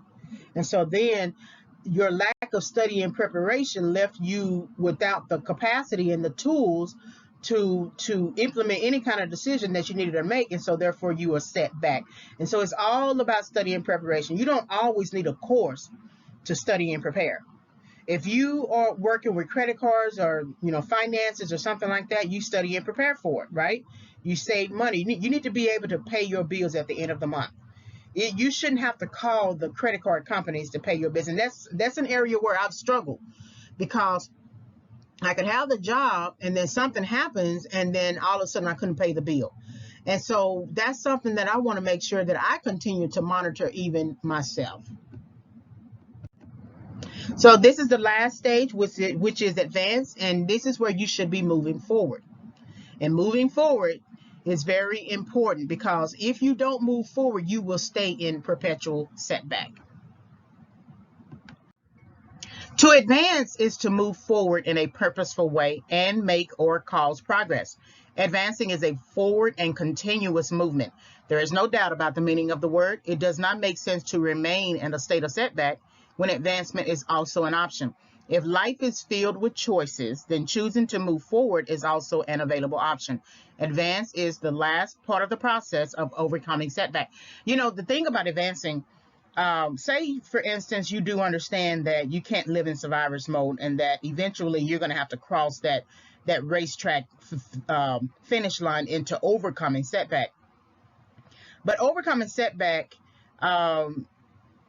essentially still means that you have to sustain that overcoming setback, not return to a survivor's mode. Now, there are other areas of your life that you still may need to process and work out. And so you can be a survivor in multiple areas of your life. Strange as that sounds, but you could be a survivor still in your finances, but do well in your career. You could be a survivor still in your marriage, meaning that you guys are just basically staying together because maybe you don't have any other options, or you believe you don't have any other options. Usually when there's conflict in a marriage, and no, I have never been married, but I do understand human behavior. When there is conflict in a marriage or any type of romantic relationship, it is usually one party who is refusing to not just change, but see the situation for what it is, and see the hope and what it could be. And that maybe they got into the marriage because they didn't have anything else to do, and then they found themselves stuck, and then they're trying to make you feel bad for the decision that they made to stay in the marriage, when in reality, if you don't want to be with the person, don't torture the person, just leave. That leaving still is an option. I don't believe in divorcing just because you want a divorce. I believe in the biblical view of divorcing, which is called putting away, and that's usually due to some cheating or infidelity, what God would call adultery. But even then, I was talking about this in a different audio, that you can't leave everybody. So say, for instance, your first one or two partners cheated on you, and then you get this third partner and he's cheating on you. I mean, if you leave that partner, there's three people that you've left. And so then you have to think to yourself, Okay, no one deserves to be cheated on, but you might be picking people who think they can cheat on you. And so then you're going to have to change your worldview. You're going to have to change how you pick people, because you pick who you know. You pick what you are accustomed to. So if you saw cheating in your household as a child, you might pick exactly the same type of person. So what I want to say, though, is that advancing is a forward and continuous movement, meaning that you don't look back. Don't always think that there's an option of looking back, because if you look back, you could stay back. And so that's why during recovery and restoration, it's important for you to look at your thinking and begin journaling where you see yourself. Because if you can get a vision of yourself, you are less likely to return to places that were toxic, that were not productive for you. And you have to say to yourself that I can continue to win. I think sometimes why people don't always pursue their dreams in a simple way is because if they do, they would have to keep it up. Like if they win in one area, they're going to have to keep it up. And it's much easier. There's a difference between a person pursuing a dream and a person working on a job. The work on a job, whatever you do for that day, is some form of success, but you know you can come back and clock in, do your work, and clock out. Versus with a dream, you have to supervise yourself.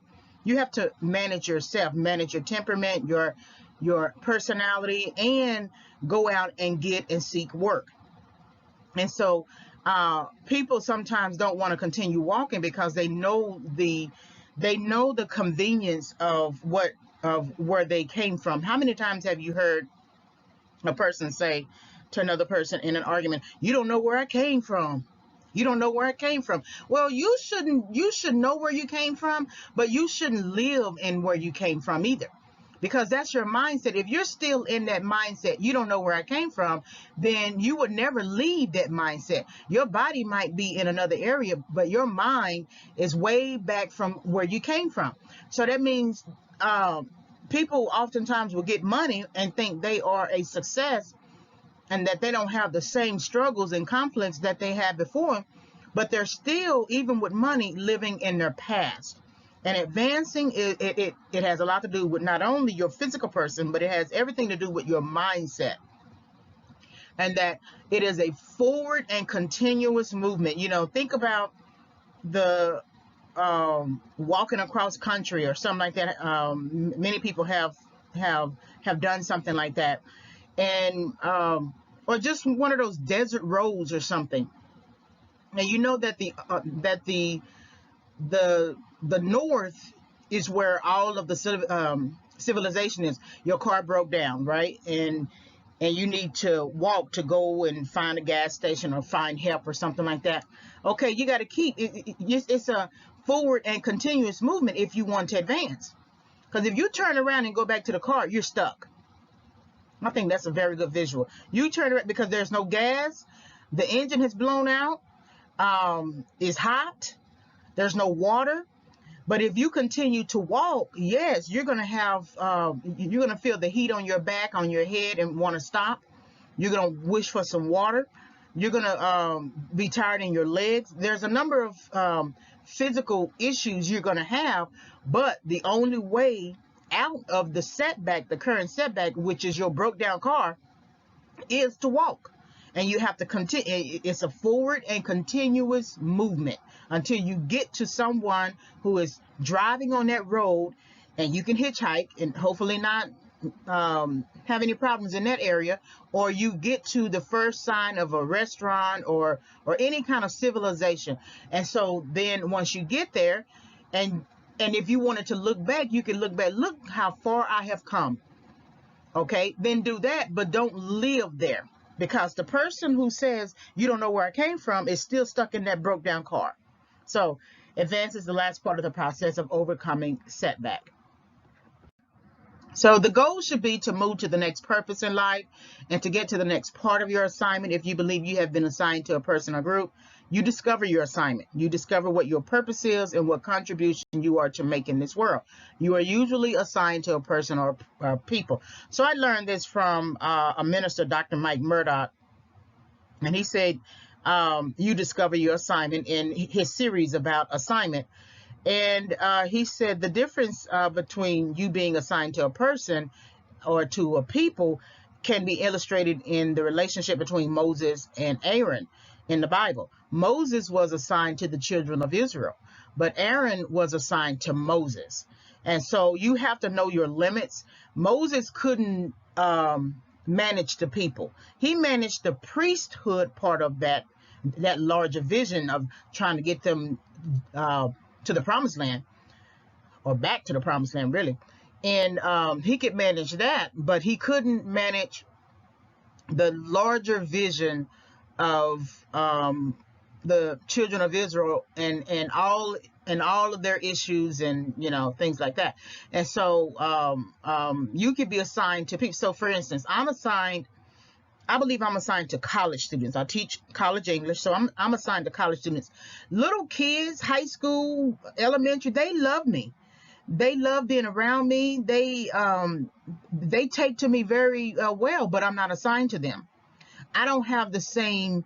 I would never treat them wrong or anything like that, but I don't have the same passion and temperament and personality. Even though I have a very good personality, I don't have it to teach at that level. I like students who are older and in transition and who have messed up and need to get back on track. And I tend to be a person who catches people up and feel any gaps in their understanding. And so I like them when they have already learned so much or have made a lot of mistakes and they just need sort of like a guiding hand. And so I feel that I am assigned to college students, and I feel that I am assigned to the community college environment. I have taught at a university, but as a graduate student, and one day I would like to get my PhD and teach a couple of courses, but my main focus, my main purpose, my main passion is at the community college level, because they too are in transition those first 2 years. And I tell students all the time that you are not here just to do your basics. You are here because this is 2 years of planning your transition to the university or wherever you are going to go. And if you have that in mind, that you have 2 years of planning, you won't be so quick to leave the situation. If you look at only, okay, I'm doing my basics, you say, oh, why do I have to do all my basics and everything? I'm tired of this. Why can't I just go to the university? Then you might try to leave out of some sort of fake frustration, because everybody has to do their basics, whether they are at the university level, the first 2 years, or at the community college level. Everybody has to do their basics. But you could fool yourself into believing that it is wasting your time. But if you look at it as a 2-year transition plan, then it's much easier to count off the months or count off whatever it is you need to count off, so that you reach those the end of those 2 years and make your transition. Entangling yourself into distractions will undoubtedly hinder your progress. You will be part of another process that will lead to a dead end, that cul-de-sac that forces you to turn around. When you hit your dead ends, you also expend a lot of energy trying to get back what you lost. So how many times has someone given you directions, right? And they told you exactly how to get there, but you decided that you wanted to go your own way, or you said, well, I already know a better way that I could go, so I'm going to go this way. But you don't know what's going on that road. Maybe that road was clear the day that you went down that road and it was fine, but it may not be clear today. Or the day that you are driving. There may be some blocks, there may be a number of things. So then you have to wait out the process because you took an unscheduled detour, right? You took a path, you got off the original path that would have taken you straight to where you wanted to go, where you needed to go, out of sheer ego. I know she told me to take this street and take this street, but look, I know how to get there. I'm going to go the way I want to go. So now you have to wait in the car until all of the other cars on that road, probably people who also made the decision to go down that road, and that's going to take time and put you late. And then sometimes you can run into a cul-de-sac. Here it is, you thought that that road that you were familiar with was a through road with an outlet, and it turns out it's actually a cul-de-sac. So now you got to back up, turn around, turn left, turn right, back up some more, then try to turn the car to the point that you can drive straight. And so then you got to go back down that road and think about why you made those decisions. So usually I like the cul-de-sac analogy, because then if you think about the cul-de-sac, you hitting a dead end road, a brick wall, then you have to take that flashlight of insight and point to every house and look at where you have made your mistakes, where you made your mistakes in choosing the wrong partner, where you made your mistakes in not staying on the job, where you made your mistakes with your family, where you made your mistakes in education. It just depends. And then you take that long road back to the main road, and then you are able. Then you take that road all the way back to the main street, and the only way you're going to get to where you are supposed to be is to look back at those instructions. See, we don't like instructions sometimes because we don't like the person who's giving the instructions. We get offended. We think, who is she or who is he to tell me something or whatever? I already know. But if you knew, you wouldn't have gotten stuck in the cul-de-sac, or you wouldn't have gotten stuck in the detour. Sometimes the person who is giving you instructions knows their area. They know their geography. They know when trucks come out to fix the road, or they know when there are issues with the adjacent highway. They know what's going on. If anything, they have gone outside of the house to go to the store and have seen the issues on the road, and that's why they gave you those instructions, so you wouldn't have to go through that, right? So it becomes a distraction. You can have other types of distraction, which are people, which can be very obvious anyway, but then doing anything other than what the instructions would have you to do is a distraction as well, and it can hinder your progress. So then you arrive to your destination late, and depending upon what your destination is and what you're supposed to do there, it could be, consequential. That is what distractions are good for, which is to expend energy. So by the time you get to where you get to, you're too tired to care about anything that is going on at that destination. Say, for instance, it was a wedding. Okay, if you had done what you were supposed to do, you would have gotten there, got a little bit of food or got something or whatever, and felt the wonder of the wedding. So now you're so hot and bothered, sweaty, right? Because it was hot and you were sitting in the car waiting until you can get back on the right path. By the time you get there, you don't really care. Your hair is not the way it was when you left the house. It's a number of things. And so expending energy, you got to make sure that you use your energy in the right places. There was a girl I used to know, real nice girl, real sweet girl, but she was draining on my time. And I think with her, I don't know, maybe she needed somebody to talk to, and I gave her some of my time to talk to, but there were times it's like she wanted to talk on the phone for hours. And here it is, I got to do my homework, I got to do a number of things, and you want to talk on the phone for hours, and then she wants to call you 2 or 3 times a day talking for hours. Okay, that takes a lot out of you. Sometimes it can be some very good conversation, but that's beside the point. You still have other things you got to do. And so you never really get anything done of substance when you are engaging in distractions. You may do enough to live and survive, but you will not be the person that an organization requests to get your expert opinion on a topic because you have not mastered anything. So during those first years after the community college, and I had transitioned to the university, during those first years, I just did not become the student that I should have become. I studied in some ways, I was responsible in other ways, but I just did not sustain I did not sustain studenthood. I got myself distracted. I created distractions. I put boulders and, all types of stuff in front of me that I could trip over. And that's something that I kind of regret. I regret not becoming the student that I needed to become when I was majoring in English. And maybe because I wasn't sure about English, and that I was just taking English because I just so happened to be good at writing, or just explaining things. And so I wish I had had better insight, but I believe I could have gotten that better insight had I not had those distractions, had I not created those distractions. Because the more you stay with the studenthood of you, the more it pushes you towards mastery of understanding particular concepts, things like that. And then it'll confirm or validate some sort of thing in you that says, yeah, this is what I'm supposed to be doing.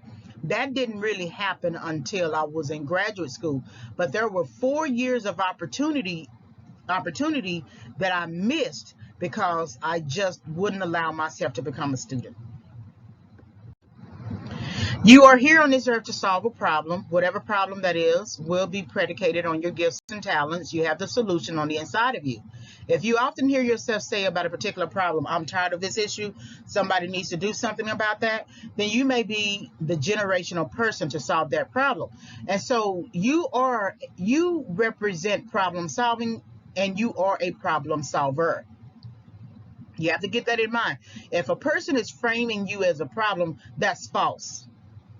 Sometimes you can cause problems, not understanding the full implication of your decisions, but you are not a problem. You are a problem solver. And that's why when you are going through the process of advancing a forward and continuous movement, that is something that you need to take into consideration.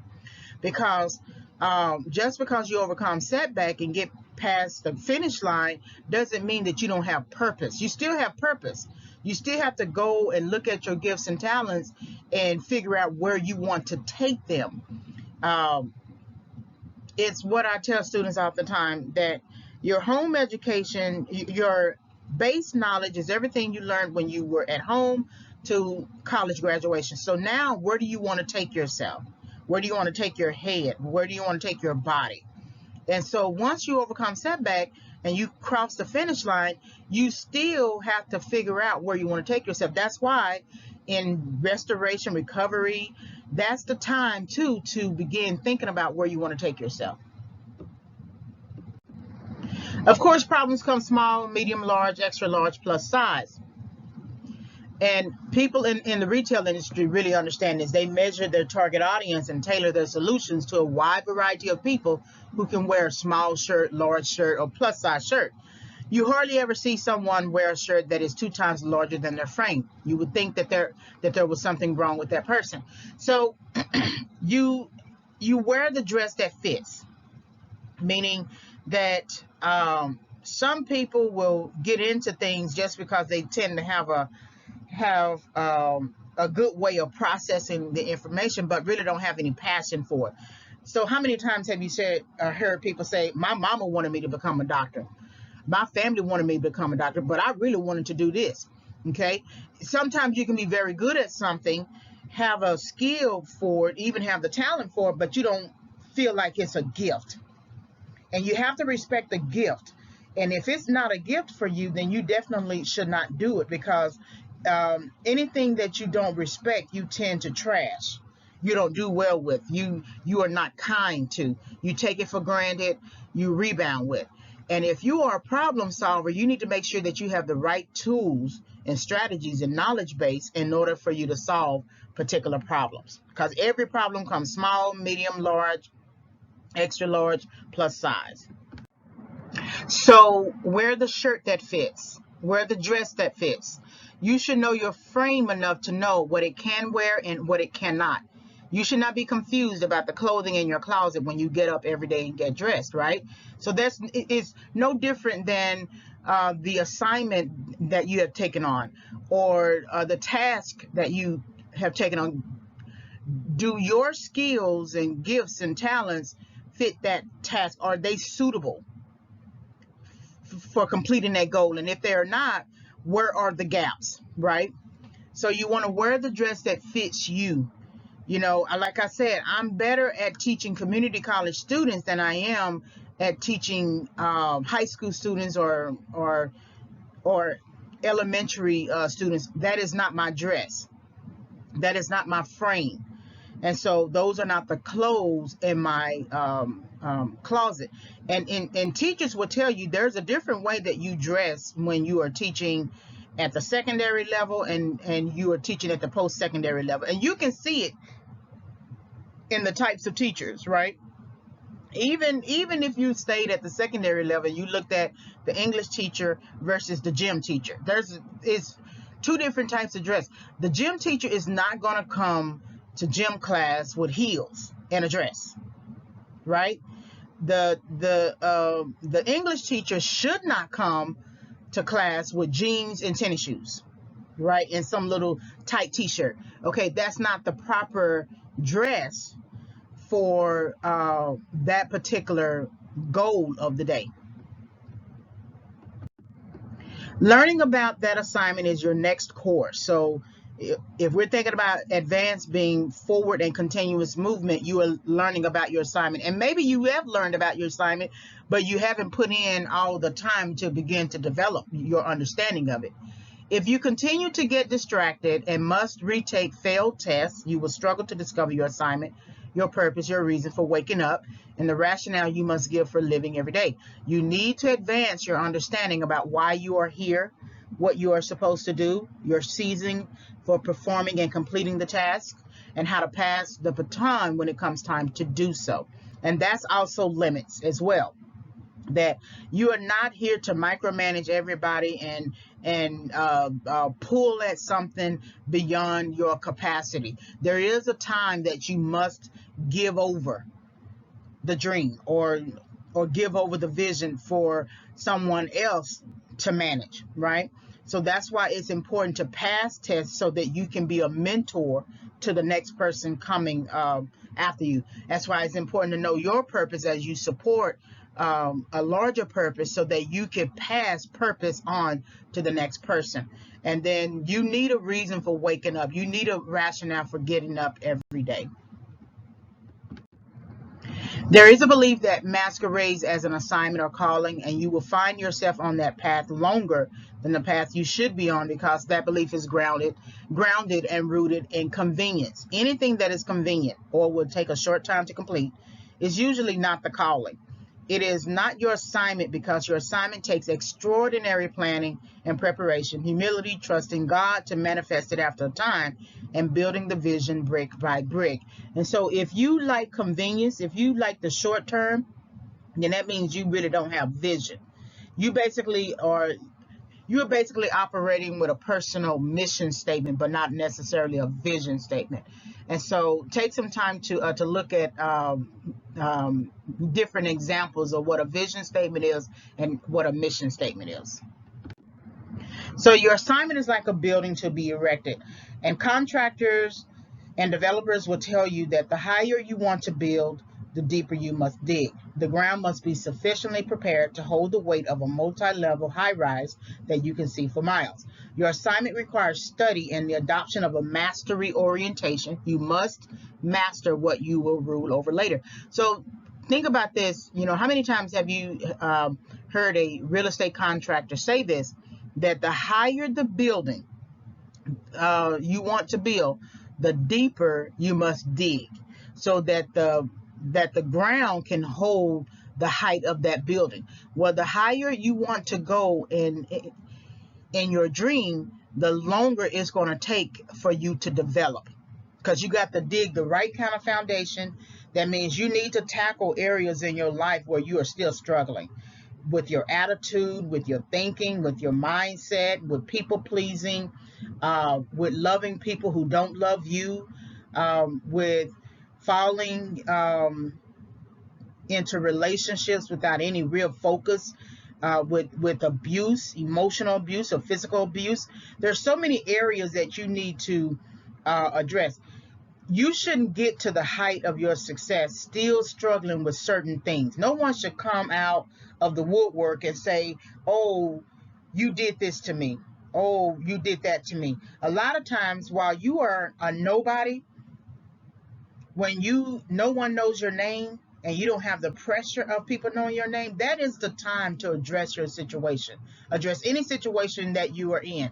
Some situations just cannot be resolved, meaning that no matter what you do to try to resolve it, the person is a provoker, and the person is going to do whatever he or she wants to do to continue and sustain the chaos. So then that means you're going to have to advance away from them.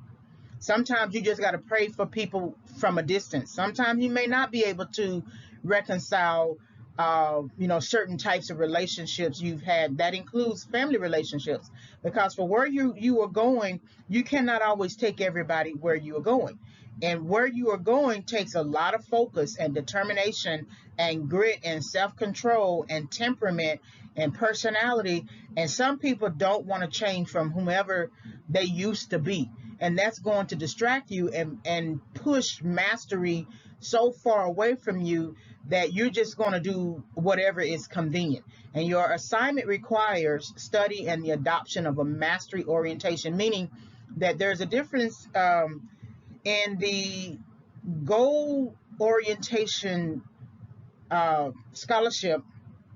In terms of the psychology literature, there's a difference between mastery orientation and mastery goal orientation and performance goal orientation. Performance goal orientation first is basically doing just enough, not seeking mastery, not thinking that it is really, really necessary. Mastery goal orientation is doing it for the sake of learning it, trying to understand it. So in one way you are performing and attempting to demonstrate that you are smart in this area, and in the other you are actually smart in this area, and you can recall major facts, analyze, critically think, that you have learned it for learning's sake, meaning that you have an intrinsic motivation to learn it for learning's sake versus an extrinsic just to perform. So here's a good explanation of everything that we have discussed up to this day. And I want to focus on using gifts and talents so that you keep all of the stages of setback and then overcoming setback in mind as we go through these areas of using gifts and talents. When I think about setback, I think of it as a place. It is a place of inconvenience, frustration, anger, misunderstanding, bad thinking, mistrust, boxing, and stuck. I argue that even though setback engenders a place, it also represents a type of homelessness, because if you are in setback, you are not necessarily operating directly in the calling itself. So, I wonder if you remember that movie Gone with Amanda Seyfried. And if you don't remember that one, of course, everyone should know Silence of the Lambs. And so remember the ditch. First, in Silence of the Lambs, the big hole in the bottom of the basement where he kidnaps the girl and throws her down there. And it seems like he's been doing this for a while. Well, in Gone with Amanda Seyfried, it's the same thing. That the serial, I guess, kidnapper person character kidnaps these women, ties them up, throws them in a ditch, right? And then they are left there to die. Well, I think about setback in the same way. Setback as a place, that it is like a ditch, and it is inconvenience, frustration, because it's hard to figure out what the strategy should be to pull yourself out of it. And a lot of times you really do need help, because if you think about that ditch, it's hard to grab onto something to try to crawl, or not crawl, but pull yourself up, because as soon as you pull at something, it gives way and knocks you back down. So the setback as a place, if you think about that long road in the desert that I told you about in a few slides, that you're basically homeless. You are sort of straddling something that was in your past and something going towards your future, and that you can't necessarily live in a car because you can't really thrive in a car. And then as you walk, as you get out of the car, out of your setback, you still have to walk.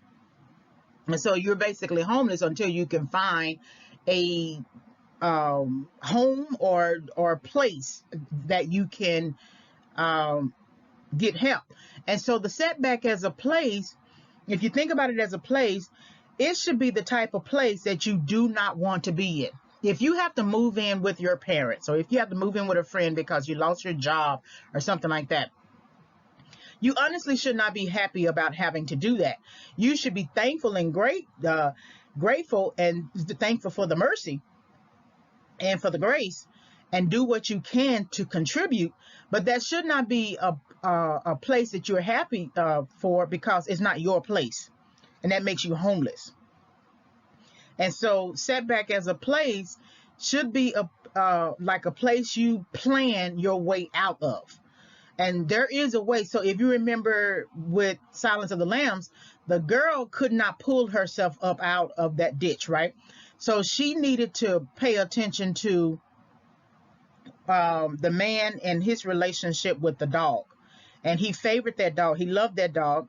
And so then she figured out a strategy to really get at the man. So she found a way to get the dog to fall into the pit with her. And then once the man found out, he went crazy trying to get that dog back out. And so, and the irony is he wasn't willing to go in the pit to go get the dog. Now that's really interesting. I never thought about it like that, but he wasn't willing to lower himself into the pit to go get the dog that he claimed he loved. And so once that was able to happen, now eventually Jodie Foster's character named Clarice ended up coming, and then the FBI and all those people ended up coming and getting the lady out. But she was willing to get out of her setback through a strange strategy, and it reveals to the viewing audience that some people are not willing to come into the setback with you to help you out. That really the true strategy, the best strategy, is to hold out a hand to help you out. But you also got to be the type of person who wants to leave it, who wants to leave that place. You cannot thrive in a ditch. Like you cannot thrive in quicksand. There's no way that you can carry out life in quicksand. You cannot carry out life. You cannot bring a kitchen table and a chair and a hot plate and clothes and shoes, a TV. You can't do that in that ditch. Now, if you look at setback as a place in terms of living in a certain neighborhood and you don't want to live there and you're trying your best to get out, you may have to set up camp for a while to plan yourself out. Plan your way out, and it may take you 2 to 5 years economically to get yourself out of there. So you may have to have the TV. You may have to set up camp, dress the place so that it's livable for the season, and that you can live with yourself in that place, right? You don't want to live so bad, to the point that you don't have you're not encouraged at all to plan out. Even when you set up your place to look somewhat nice, you paint the walls or you clean it or, bleach it or something like that, you still look around that place and say, I still can't stay here. And so your stay here, your can't stay here could take 2 to 5 years. And sometimes it can take longer than that, depending upon your financial setback, especially if what you had to go through in terms of losing your job or something like that has affected your credit score to the point that you can't hardly do anything, get a place or anything like that. So it just depends. But no matter what, if setback is a place, I consider it really homelessness. It may not be true homelessness, but if you have to move in with someone, move into shelters or something like that, then that is definitely homelessness. And of course, a setback. You can use your gifts and talents while you are in setback because you need the tools to prepare for when you exit setback, but you may be prevented fully or limited to only utilizing those tools in setback until you dig and claw your way back. People make decisions based on their immediate needs and wants and not based on the long-term impact and lifelong vision. They make lifetime decisions for a temporary short-term circumstance. So some people get into a setback, or they are forced into a setback because of their decision making. And so instead of working their way to, getting out of it, they have just made peace with the idea that this is all it's going to be. The Martian is the best example of being in a setback, and Matt Damon's character saying, I'm not going to die here. I'm not staying here. I'm not going to die here. He had messed up in not adhering to the instruction of the NASA captain person or whatever. She was trying to tell them it's time to go, and he was saying, well, we can stay here and finish this, when she was in charge. And so he missed an instruction, and which resulted in him having to stay behind on Mars, right? And so then he began to make the best of his situation, and he was able to grow potatoes and listen to music and plot his way. Just try to understand the situation, right? But then there came a time when he was in the doorway of what looks like a doorway in that situation, and he says, I'm not dying here. I'm not staying here, basically, right? And so then he began to plot his way out of that setback. He could use his gifts and talents while he was in that setback to get him out, but he could not fully use them because he wasn't on Earth. Now, he was able to send data and information and things like that, and you could say, well, that's using your gifts and talents. But he can't fully, but he was limited to where he was. Because the gifts and talents are going to express themselves. They have to. Even if you try to ignore them, something in you will pull it out and, talk it out and process it out. But you can use your gifts and talents while you are in setback, because you need the tools to prepare for when you exit setback, meaning that with the Martian, he needed to tap into his educational background, his gifts and talents and skill development to begin plotting his way out of that setback, out of that pod thing to the rocket or whatever, and to space, and then back to their main location. I don't know what the terminology is, but he could only truly utilize his gifts and talents once he got back to Earth, and he began teaching and fully telling you what's going on and what happened and things like that. So he was prevented from basically fully using those gifts and talents because he had made a mistake in not adhering to instruction, which created a setback. And so in some ways, he was making a lifetime decision for a temporary short-term circumstance. It was storms on Mars, and the captain or lieutenant, I don't know, was telling them, let's go. And he was trying to say, wait. But the captain is telling you that there is a problem, let's go. And so if he hadn't gotten the courage and said to himself and said, okay, I can't stay here anymore, then he would have been there forever. So it's important about the decisions that you make, because you can make something, you can think you are making a right decision, and then it end up to your detriment. So you want to be sure about that. I think that was a very good movie and very good example to use here. Usually people base their decisions to leave on some short-term emotion. Somebody did them wrong, and to pay that individual back, the person leaves. It does not hurt another person that you leave the job or a position or an opportunity. It only hurts you because you miss out on the learning process that comes with the opportunity. And some people who do hurt you teach you something about life and how they see themselves in the larger scheme of things. So people emotionally leave all the time. They might want to get into the process of trying to overcome the setback, and they go through the steps, not thinking, or the stages of setback, not thinking. But then someone offends them and they emotionally leave. And when you emotionally leave any situation, you are just procrastinating your learning process, because, as I noted in other audios, the learning process that you fail to receive and complete is down the road. It's down the road. And if you get an opportunity to be corrected in your thinking, you should consider that as a gift. Making a lifelong decision not to learn in the moment will affect the many decisions that you make in the short term that might be necessary. We also make the types of decisions that will ultimately lead to burnout. Context matters. Burnout might result from spending too much time at work and not enough time at play. Burnout might also result from the opposite, spending too much time at play and not enough time at work. We often rest when we should be working and work when we should be resting. So, for instance, if you are a person who has never taken responsibility for anything, but then you are thrust and forced into taking responsibility, whatever work that is going to wear you out quickly, because you're not used to that.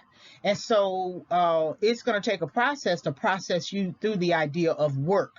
And then if you are the type of person who work all the time but don't rest, you're going to receive burnout too. You're going to experience burnout because you never rest at all.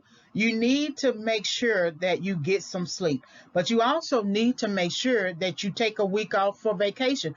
And you don't always need to do everything on that vacation. You don't always need to clean out your house on vacation, wearing yourself out. Maybe you need to clean out your house on those 2 days you are off during the week, and maybe do it over the course of 6 months, so that way you can still be rested. But sometimes people still work when they are on vacation. And so I often say to myself, and I've said this, and I don't know if I've heard it from somebody, but I definitely say it all the time.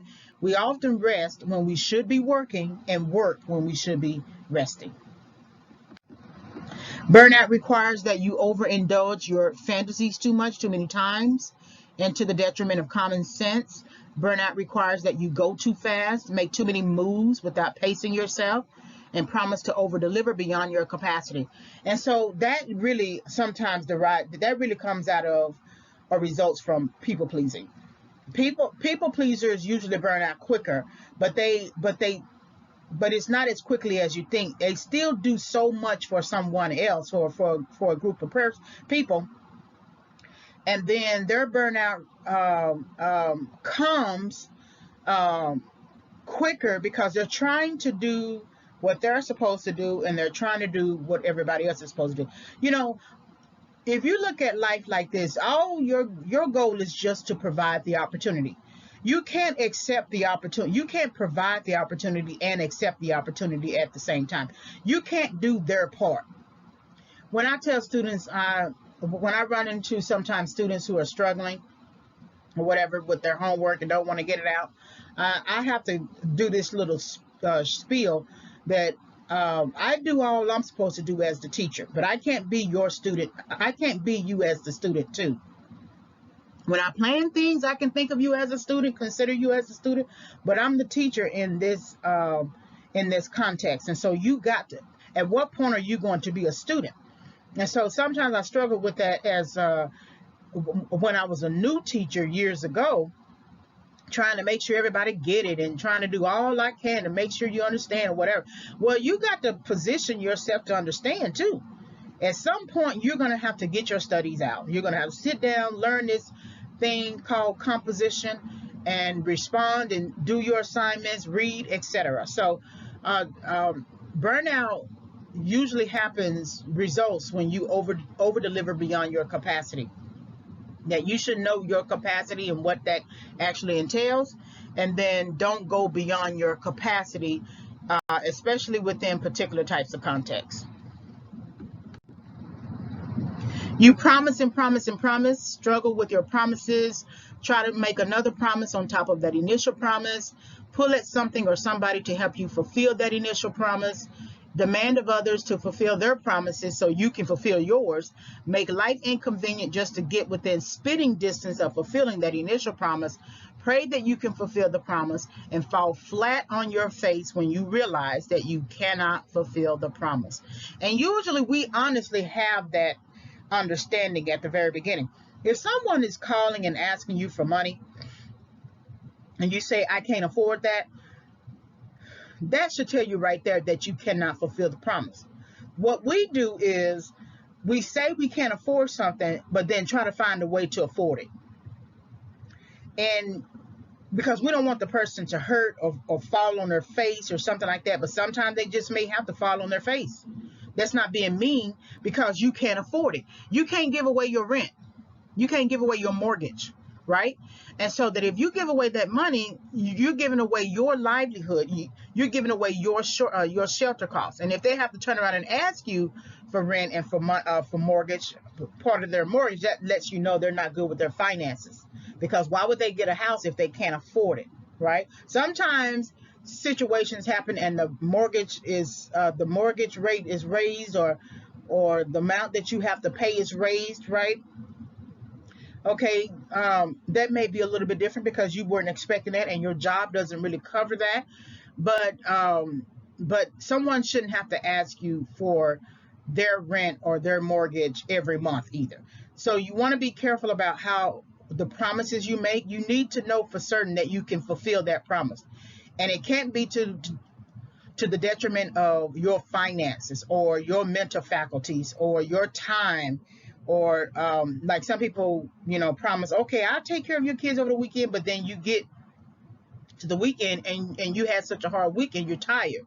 Well, you shouldn't have promised, because you don't want to have a situation where you are asleep in the house and all the kids are running wild and something happens to them too. And so you got to get to a place in your life where no has to be an option, or for certain people that you deal with, it may have to be the default. So promising and promising and promising beyond your capacity will add stress to your life, and put you on the path of a heart attack or a stroke. If you're trying to make something work that does not want to work or is not prepared enough to work, even if you have good intentions, you are not equipped and or suitable or learned enough to bring it to a place of functionality.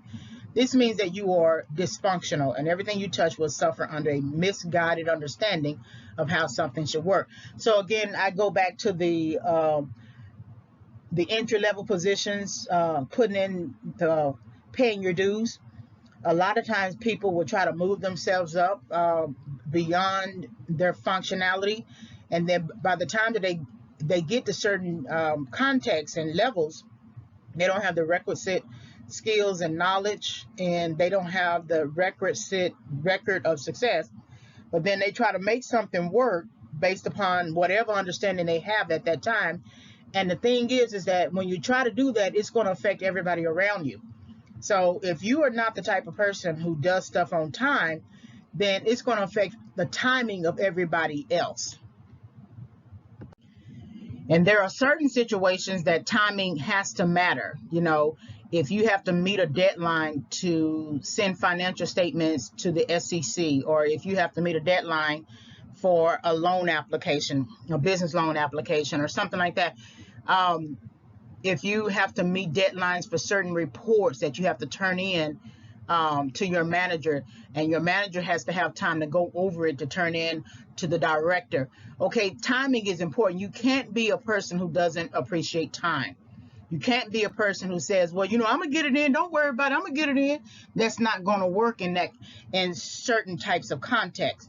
You got to be the type of person who does things in decency and in order. Otherwise, you're going to affect the functionality of the whole department and that level. And then what happens is, when you don't have the right understanding about how to conduct the task, you're going to operate with a misguided understanding of how something should work. So you're going to think that, well, this is how it should work. You wait to the very last minute to do something and you can still be successful. That's a misguided understanding, because anything that you do overnight is not of quality.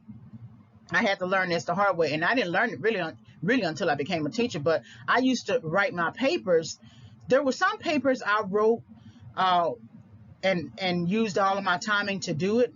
I prepared well. Those tended to be the research papers. And then there were some papers I waited to the very last minute, the night before the paper was due, and I was crying and saying how I should have done this earlier or whatever. And I don't know why I do this to myself. I was a procrastinating queen. And so then I was able to finish the paper and get it done and print it out. And then I breathed this sigh of relief. Okay, I got it done.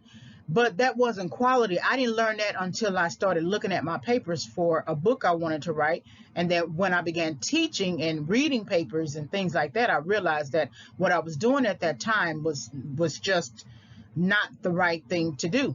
And that I operated with a misguided understanding that many students do, that your best work comes when you wait to the last minute. Or let's say it like this: when I wait to the last minute, my best work, all of my ideas just come to mind, and it seemed like it's just good. It's just, the best that I have to offer. That can't be the best, because anything that you want to do that is of quality is going to take time, and that is the better guided understanding that you need to have to understand how something should work. For example, you decide to resolve systemic racism, but you do not study the problem enough to implement action. You have no academic background, as in completing a degree in political science, psychology, or sociology. You have not demonstrated an attachment to the concept through volunteering with organizations and or gaining some idea about the issue through personal and or professional research. So the previous example that I showed you was about waiting to the last minute to write a paper. This example is now lacking the full capacity to understand how something should work, how resolving a problem should work. Resolving a problem, say for instance, like systemic racism, should not only involve marching and protest. That is not how the system is going to begin implementing change. The system begins implementing change through legislation. And you have to take the time to approach city, state governments, city, local, state governments, and then the federal government. And that eventually you're going to have to come off that path of marching and protest, get into a law library and study the law concerning that particular issue, and then begin writing briefs and designing change. And the best way to do that is to go to law school, or take some kind of policy making, regulation type degree, or major in these three disciplines I just mentioned, as a way for you to begin thinking about how you're going to resolve systemic racism. Talking about it, going on, social media, that's all good, and that's good in terms of coming up with ideas, studying the system in terms of how people perceive it and understand it, and then you come up with some kind of essay, report ideal or something like that as a way to begin the process. But marching along is not going to solve the problem. Studying a problem of this magnitude requires exposure to graduate education, which includes theories and practice. You have no professional experience in serving for an organization, agency, company. It helps to teach the subject matter before attempting any resolution of the problem. You learn what you teach. If you do not want to teach, then you serve in another capacity that provides you with the training on the job. The more time you spend in a position, the more you learn about the system. And so if you are going to take something system by system and then look at the full totality of systemic racism, then you should surround yourself around it. Surround yourself with it. You should put yourself in different contexts and geographies, if possible, to try to understand it, and take notes and keep a journal and write on it, and produce scholarly work on it. Because anytime you want to fight against the system, you're not going to do that in the summer. You're not going to do that in a year. You're not going to do that in 5 years. You're going to do that over some time. That's going to take a grit. You're going to have to have a mastery goal orientation. You're going to have to think about achievement versus accomplishment. And so you have to study the problem. Because what if you are ever called before Congress to discuss the problem, right? If you ever want to speak on an issue before Congress or before the Senate or before any sort of guiding organization, I would watch examples of those sessions and meetings before you make a decision like that, especially expert panels. You listen to experts and you can tell they know what they're doing, that they have studied the problem, they have lived in the context of how those problems are solved. They have surrounded themselves with it. They have 10, 15, 20, 25 years of contribution, of implementing their contribution argument. And the only way you're going to know about how to create a contribution argument is when you decide to create an annotated bibliography of the issues that surround that larger issue, and then begin studying to look for gaps in the literature, and then also thinking about maybe teaching it, writing on it, doing as much as you can. I noticed that for certain fellowships, especially for fellowships at the doctoral level, one of those fellowships is the Ford Foundation Fellowship. I was looking up one time, and I noticed that there's a place on the application. The information about the application and everything is about what community involvement you have, and sort of what have you done in terms of years and things like that. Because remember, you say you want to solve a problem, then why are you not surrounding yourself in that problem, with that problem? And so the more time you spend in a position, the more you learn about the system. And I would encourage you, like I encourage my students, to teach it. You don't necessarily have to become a teacher. You could become a tutor. You can almost become a consultant, because the more you have to engage and talk about the issues that are surrounding that problem, the more confidence you gain as a result, and the more you sort of recalling facts, and it works like practice. So later, if you have to recite that information, recall and recite that information is much, much easier. So lack of capacity really does make a big difference if you're trying to resolve problems that you have no study, no preparation, no professional experience, no record of service, no record of teaching, no record of increasing your capacity or spending time in that area. For example, how can you resolve systemic racism when you're not cognizant of systemically racist issues? Personal experiences are not enough to justify the solutions you might implement. Only time spent in positions that require study of the problem will begin the learning process. So for instance, personal experiences brings it down to an emotional base. And people don't like to respond to emotions. They might stop them in their place. They might consider it in terms of thinking about it, but they generally don't like to respond to emotions, because people don't like to feel like they are manipulated. They don't like to feel like just because you are crying, I'm going to now change my thinking about this particular thing. People usually respond to logic, even if they don't like it. Even if they don't like the facts of a situation, the facts leading to the truth of a situation, they will respond to logic quicker than they would to emotions. And so personal experiences are just anecdotes that you can definitely use in a report or in a book that you're writing, or even when you're giving testimony before Congress, but it's not going to be enough to sustain a strategy in order to implement action.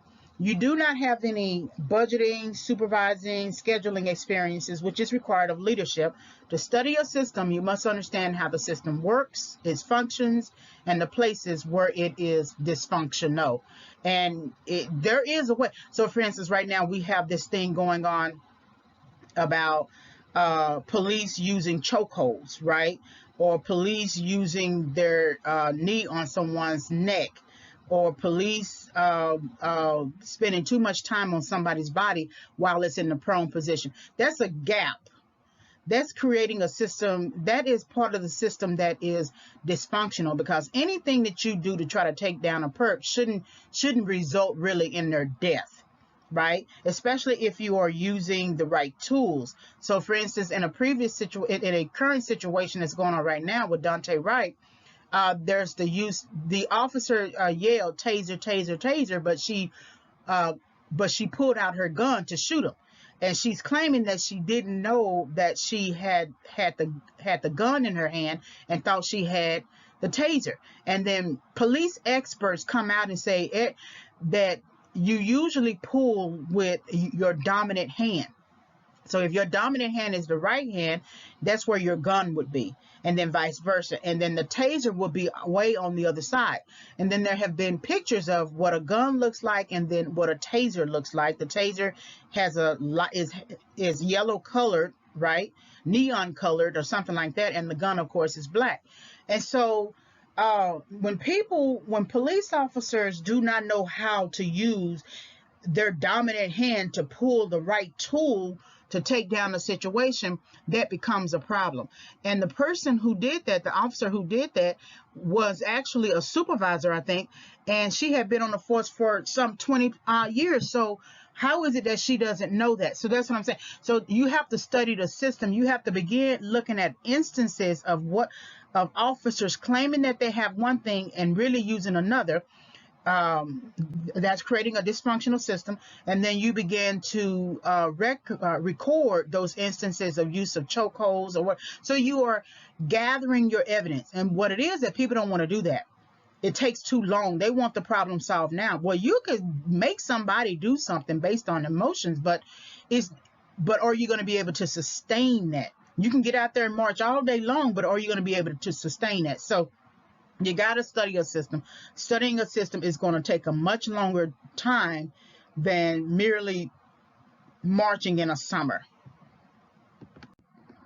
People are likely more concerned with the stability that they need to maintain than the instability that fighting an issue with systemic racism might bring. But this is the epitome of systemic racism. Everyone maintaining stasis out of fear of social, financial, and economic rejection. So the reason why systemic racism is maintained is because it's inconvenient to fight it. And a lot of people believe that if it doesn't really affect me directly, why should I fight it? And that really comes from the dominant society, the ruling class, that it doesn't affect me. In fact, I benefit from it. So why would I want to fight something that doesn't affect me? And then also, if you do try to fight it, if you do try to fight systemic racism, then there are social, financial, economic consequences. And the thing is, it's much easier to just let it do what it's going to do, which is continue to oppress the people who are oppressed, than try to fight it and risk my livelihood. People cannot risk losing their jobs, their livelihoods, their social statuses, and their individual significance. They have worked too hard to lose, and fighting systemic racism to some people is basically losing. They do not see the win. They do not see the vision of non-systemic racism. They only see the consequences as vision. They do not want to fight what they believe to be a losing battle. So if you get a lot of celebrities, and I mean some big-time Hollywood celebrities, beginning to fight systemic racism, I think some things could be changed. But they're not going to risk the work that they have put into becoming an A-list superstar, A-list Hollywood person. They're not going to risk that. They only begin risking that once they get much older. They're not really in high demand as an actor or actress, and now they want to contribute, right? And I'm not saying their contribution is not significant, but usually when you are willing to take risks, I think that's when it really matters. You don't always necessarily, if you don't want to march, you don't have to march, but you could create a scholarship. You could create a inner city program or something like that and that's one way that you can make change. But some people, they're just not going to do it because they look at it as losing. The system has told them that if you fight this system that we have already implemented and we have sustained, you are no different than the people that we are oppressing, and we're going to treat you exactly the same way. Understanding systemic racism requires also that you understand the human condition, not the fact that someone is using a racial epithet, but the fact that people are generally afraid to challenge systems because it is of consequence to some and the many. They are generally indifferent to the impact of systemic racism, but they are also ambivalent struggling with the negative aspects of systemic racism, and avoidant, unable to utilize the skills to manage conflict. So people, I believe, oftentimes feel helpless. I don't think the full dominant society really values systemic racism.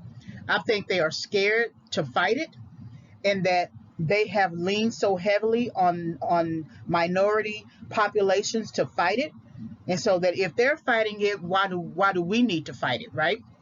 I also believe that they may have the skills to offer assistance, um, but they may avoid offering a system using those skills simply out of social coercion, social issues, social, the larger society managing them. So if they want to rise up in class, right, they are the middle class and they want to get up to the upper class, there's just some taboo ideals that you're just not going to be able to fight if you want to get up to that upper class, because then the people at the upper class levels and rich and wealthy people, they control your access. And if you're fighting issues like systemic racism, which works for some systems and some class systems and economic systems, it works. It pays really good dividends, right? Sure, people get hurt. Sure, people die from a racist individual or whatever, but it still profits the larger system that allows it, that permits it. And so if you want to participate in that larger system in an upper class elite way, then you can't fight those issues. You cannot use whatever skills that you have to manage that level of conflict. And so you will generally be bumped down the class ladder, taking away contracts, taking away access, just a number of punitive consequences if you decide to fight a system that actually works. It may not work for some, but it works for the many. People who are ambivalent towards an ideal have experienced inconsistent levels of responses to their needs, while people who are avoidant have experienced rejection and insensitivity towards their needs. So there are some people, even in the minority populations, who will never fight systemic racism. They are basically avoidant because they understand that no matter how many times they spout their needs are not met, they know they're not going to be heard. And this falls up under the attachment literature in psychology, that avoiding people tend to just, they know they're not going to be heard, so there's no need for them to say anything or contribute or do anything. Ambivalent is their needs, responses to their needs tend to be inconsistent. Therefore, people who do not challenge live in setback. So in both cases, even though there are many who are benefiting and profiting from systemic racism, they're still in setback. And the many who won't challenge the oppression of systemic racism, they are in setback. And then the oppressed are always in setback, no matter what. That's why there's no such thing as equality. There's no such thing really as equity, but definitely equality. Even though we have the equal application, equal protection clause, meaning equal application of the law in the U.S. Constitution, that does not necessarily mean that it is equality. There's just equal application of the law. So if, for example, if men can go to college, women should be able to go to college too. Okay, but that doesn't necessarily mean that women and men and women are equal to each other. We know that to be true because of the pay statistics, that men still make much more money than women doing the same job, right? So that just confirms to you that there's no such thing really as equality. Abandoning your gifts and talents will always place you in setback. Each person has something to contribute, and most people have a gift and or talent, at least one of which they have some awareness. And so the person who feels hopeless to change a system is not truly utilizing his or her gift or talent. And that means that they are in setback. They may be successful in other areas of their life, meaning a different path. But if there was a calling on their life to fight a particular type of issue and they're not doing it, then they are basically abandoning their gifts and talents. And so, and which creates a setback for them. So you have to remember that you have to be in the mindset, despite the toxic surroundings, you have to be in the mindset that I'm called to a larger purpose, that my assignment is this, whatever this is, and that I need to use my gifts and talents to support that purpose and participate and contribute in my assignment. Without some knowledge and understanding of how the gift and or talent works, it will be difficult to know how to use it within multiple contexts and at multiple levels. So, for example, if you write well, or at least you believe that you write well, this belief needs confirmation. Taking a class in which writing is the requirement will help you to write from different points of view, different time frames, and on different topics. If you believe you are great at public speaking, then engaging the public through both classroom and at cafe style or professional and or industry events will help you to receive audience feedback and further hone that skill. So this, I use this on purpose because a lot of times students, people say, you don't need to go to college, right, to learn anything. I mean, I didn't go to college and I'm successful, but they're measuring their belief that college is not necessary on this idea that you can be successful without it. That can be true. Both can be. You can still need college and still believe that you can still be successful using your gifts and talents. However, if you're going to be a success in anything, you're going to eventually have to read something. The billionaire cannot say he did not read a book somewhere. You could have a billionaire who never went to college per se or got a college degree, but eventually he had to sit down with pen and paper and pad and read a book. He had to have a mentor, which is no different than kind of like a instructor on that path. There's no such thing as you not learning something. And that's really what college is. It processes you out. You take this gift and talent that you feel that you have and you place it within multiple contexts. And multiple levels means different courses, or if you wanted to do student government or any other type of community thing or whatever, and you place that gift and talent in those contexts and see how it works.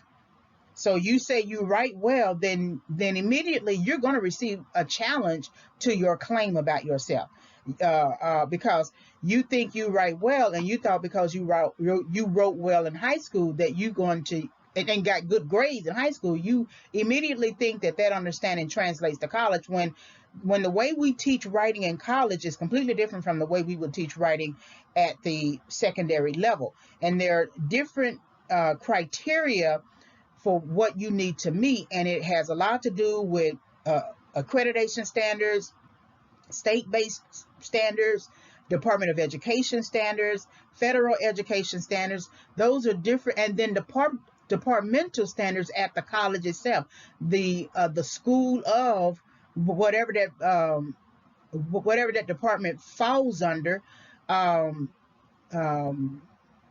Those committees. So there are different types of requirements. So then you write within the college context and you don't get the same A you thought you should have because you got an A in a high school paper. You think, oh, there must be something wrong with the teacher. No, that there are different types of criterion that your high school teacher had you meet a certain criteria. Your college teacher is going to have you to meet a certain criteria. So you need to know that, because you need to get feedback. You need to understand that you are changing systems as well, that the feedback that you received in one area is going to be a lot different in another area. And so so if you say I get all my grades are A, then you're basically suggesting that you don't need to learn anything more, and that's you operating with a fixed mindset. And if you are familiar with mindset, fixed mindset versus growth mindset, with Carol Dweck, where she basically compares a fixed mindset and growth mindset. The fixed mindset, I'm fine, I don't need constructive criticism, I got this, right? I'm an A student, right? and versus growth mindset, meaning that I can accept challenges. I do need constructive criticism. The A may not necessarily mean the same A that I got an A in something else. So I still have to build my skill. So it's all about skill development, because if you think that you are just this one thing, it doesn't leave room for feedback in other areas of your life, as well as that one area too. People often use this statement, I will wait until I get there and then I will do it. So this is about procrastination. But if you are not doing the thing you say you want to do, how do you know if you want to do it? How do you know if you have the passion for the thing you want to do? How do you know you will even be good at it? What are your records of successes and failures in the thing you say you want to do? And so that's one of the things that we always do. We want to wait for perfect conditions. But I was talking to students. I do this sort of introduction thing at the beginning of the semester, where I have the students go around and give me their name, their major, and their transfer institution, and what have they done to prepare to date for transition, right? Even if it's their first semester, I still want them to run through that list of things, so it gives you some insight into what you should be thinking about. And some students will say, well, I don't have a major just yet. And you take into consideration that they might have just started the institution, that course, it's their first course. But eventually, I make this point, eventually they're going to have to come up with a major within at least the next year, academic year, because the workforce is becoming extremely specialized. And it's specialized, especially with technology. And so if your first 2 years at the community college level could run just like that with the snap of a finger, and you'll find yourself at the university level still not knowing what it is you want to do. And so one time before, in one class, I think 2015, I asked a student who said she was a math student, and I said, so what level of math are you working at, or whatever? And she told me the level, and I said, okay, so are you practicing math on your own? And she said no. And you know, you do not always want students to get ahead of themselves, but how do you know beyond a shadow of a doubt that math is the thing you want to do, right? Because you shouldn't necessarily wait until you get to the course to begin practicing with math. So if you're very good already at algebra or trigonometry or geometry, I would encourage students to go to a local independent bookstore, go to the math section, and pull out the calculus book and see if you can work out those problems. Because it keeps your interest, that tells you ahead what to expect, and increases your passion. You may not know how to work out the problems. It may look like a foreign language to you, but at least you know what to look for going forward. When I talk to the students about accounting, students, I said, one student who says, okay, her major is accounting. And the first question I ask that student, so do you have a love for the numbers? And everyone in the room looks at me strangely when I ask that question, because the reason why I ask that question is accounting is not about just the high pay and being an accountant. Accounting is about numbers and looking at numbers all day, every day. You will hold up in your office and you are looking at numbers all day, every day. And if you get to 12 noon on an 8:30 to 5 o'clock shift, saying that I'm tired of looking at these numbers, that's not the field for you, because that's what it requires. So then you don't need to necessarily wait until you get there. Sometimes going and go get an accounting book, some little practice book, and seeing if you can understand the concepts should validate that, oh, okay, this is what I should be doing, right? And sometimes, again, you may not get that understanding until you are deep in it. You know, I liked accounting. I thought it was very interesting, but I don't have the patience for it. I can read a financial statement. I can perform some actions on a financial statement, but I don't have the patience to be an accountant. and I don't have the passion for it. I'm an English teacher, and that's my passion. So there's something that you want to think about, because it's not necessarily you getting ahead of yourself. It's just trying to research and see what is ahead of you. So answering these questions requires you to engage your gift or talent, place it into multiple contexts to get feedback, revise, and advance to the next skill levels. Not exercising your gift and or talent procrastinates the learning process, and thus procrastinates your ability to move forward.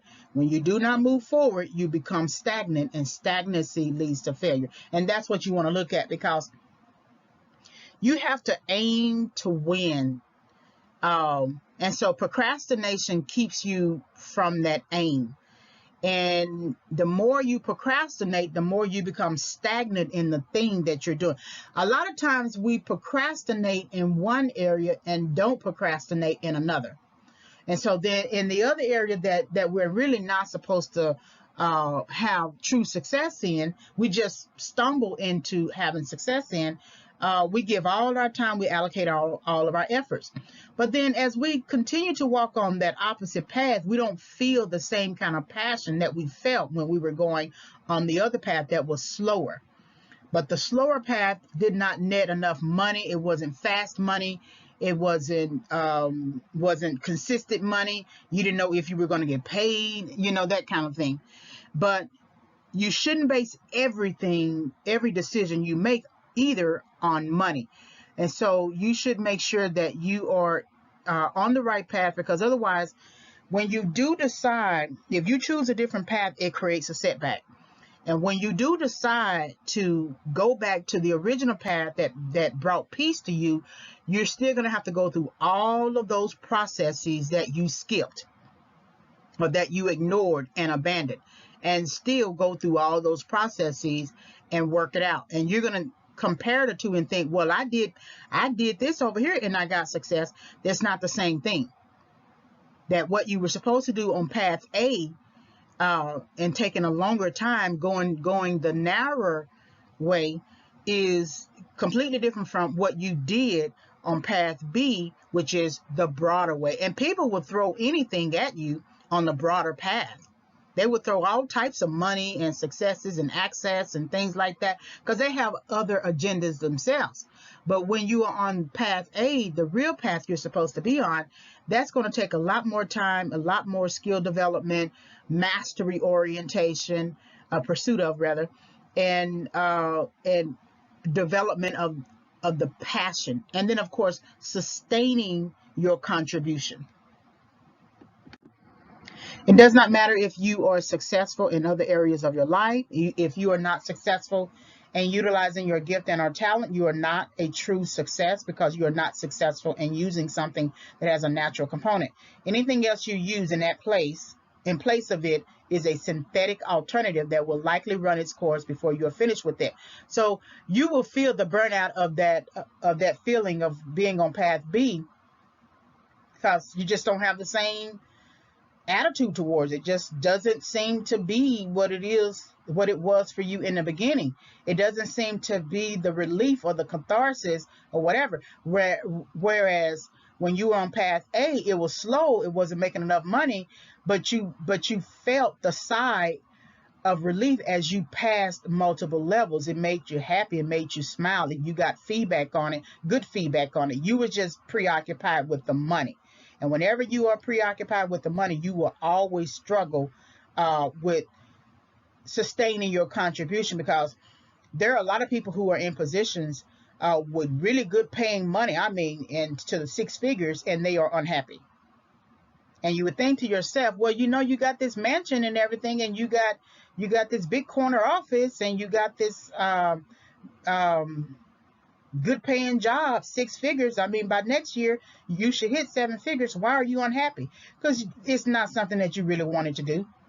You chose it because out of somewhere you felt like you were in deficit financially, and you needed to make a quick decision about something, and so you chose another path to do it. I forget his name, but one of Trump's ghostwriters, and I forget his name. He was in sort of like some situation in his background that prompted him to sort of connect with Trump to write his book. And it was fine during that time because he thought that Trump was the real deal. But then later, when Trump, years later, when Trump decided, Tony Schwartz, when Trump decided to run for office, and we realized that he wasn't exactly the person we thought he had been all this time. Tony Schwartz has tried to sort of distance himself from that book, and so he needed to make a decision based upon he needed to make a lifetime decision based upon a short-term circumstance. And so it would have been better for him not to be the ghost writer for Trump, but just to write about Trump. And then like many other authors who have written about Trump, you don't see them, sort of distancing themselves from the books that they have written. So it does matter. So somewhere he had procrastinated in rebuilding himself financially, and he took a quicker route to get quicker money and become a quicker success to this day now that he kind of regrets. Death for a person who refuses to use his or her gift and her talent is the epitome of setback, because the person no longer has access to life for redemption and to utilize a second chance. It is better to work through the issues that come with utilizing the gift and our talent before you get to a point in life where you no longer have the opportunity. Waiting too long to resolve problems is one of the most difficult decisions that often leads to personal tragedy. So, I don't really weep for the 80-year-old, 90-year-old, 105-year-old who dies. I don't weep for that person. Because they have lived out their life. Hopefully they did utilize their gift and talent. I will weep for them in that way. But they have lived out their life to the best of their ability, making the choices that they've made, and they have lived a long life. I weep for the 20-year-old. I weep for the early 30s-year-old, because by the time you get to your 40s, you feel the mortality of your decision making in your 20s. But I weep for the person who dies before their time. That's really a horrible thing to happen, to die before your time, because then there is no redemption. There is no way for you to be corrected. If your missed opportunity results in death, then you can't go through the stages of setback.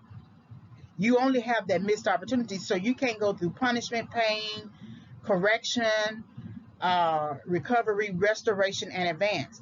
You have cut off your ability to overcome. You survived in that moment for whatever it looked like, but now you cannot overcome. So it's very important that you redeem the time. You make sure that you live your life with purpose. You figure out what your gifts and talents are. You discover your assignment, and you begin working towards fulfilling that assignment. All right, so hopefully you were able to gain some insight from this lecture. Please like, subscribe, and like the video, subscribe to the channel.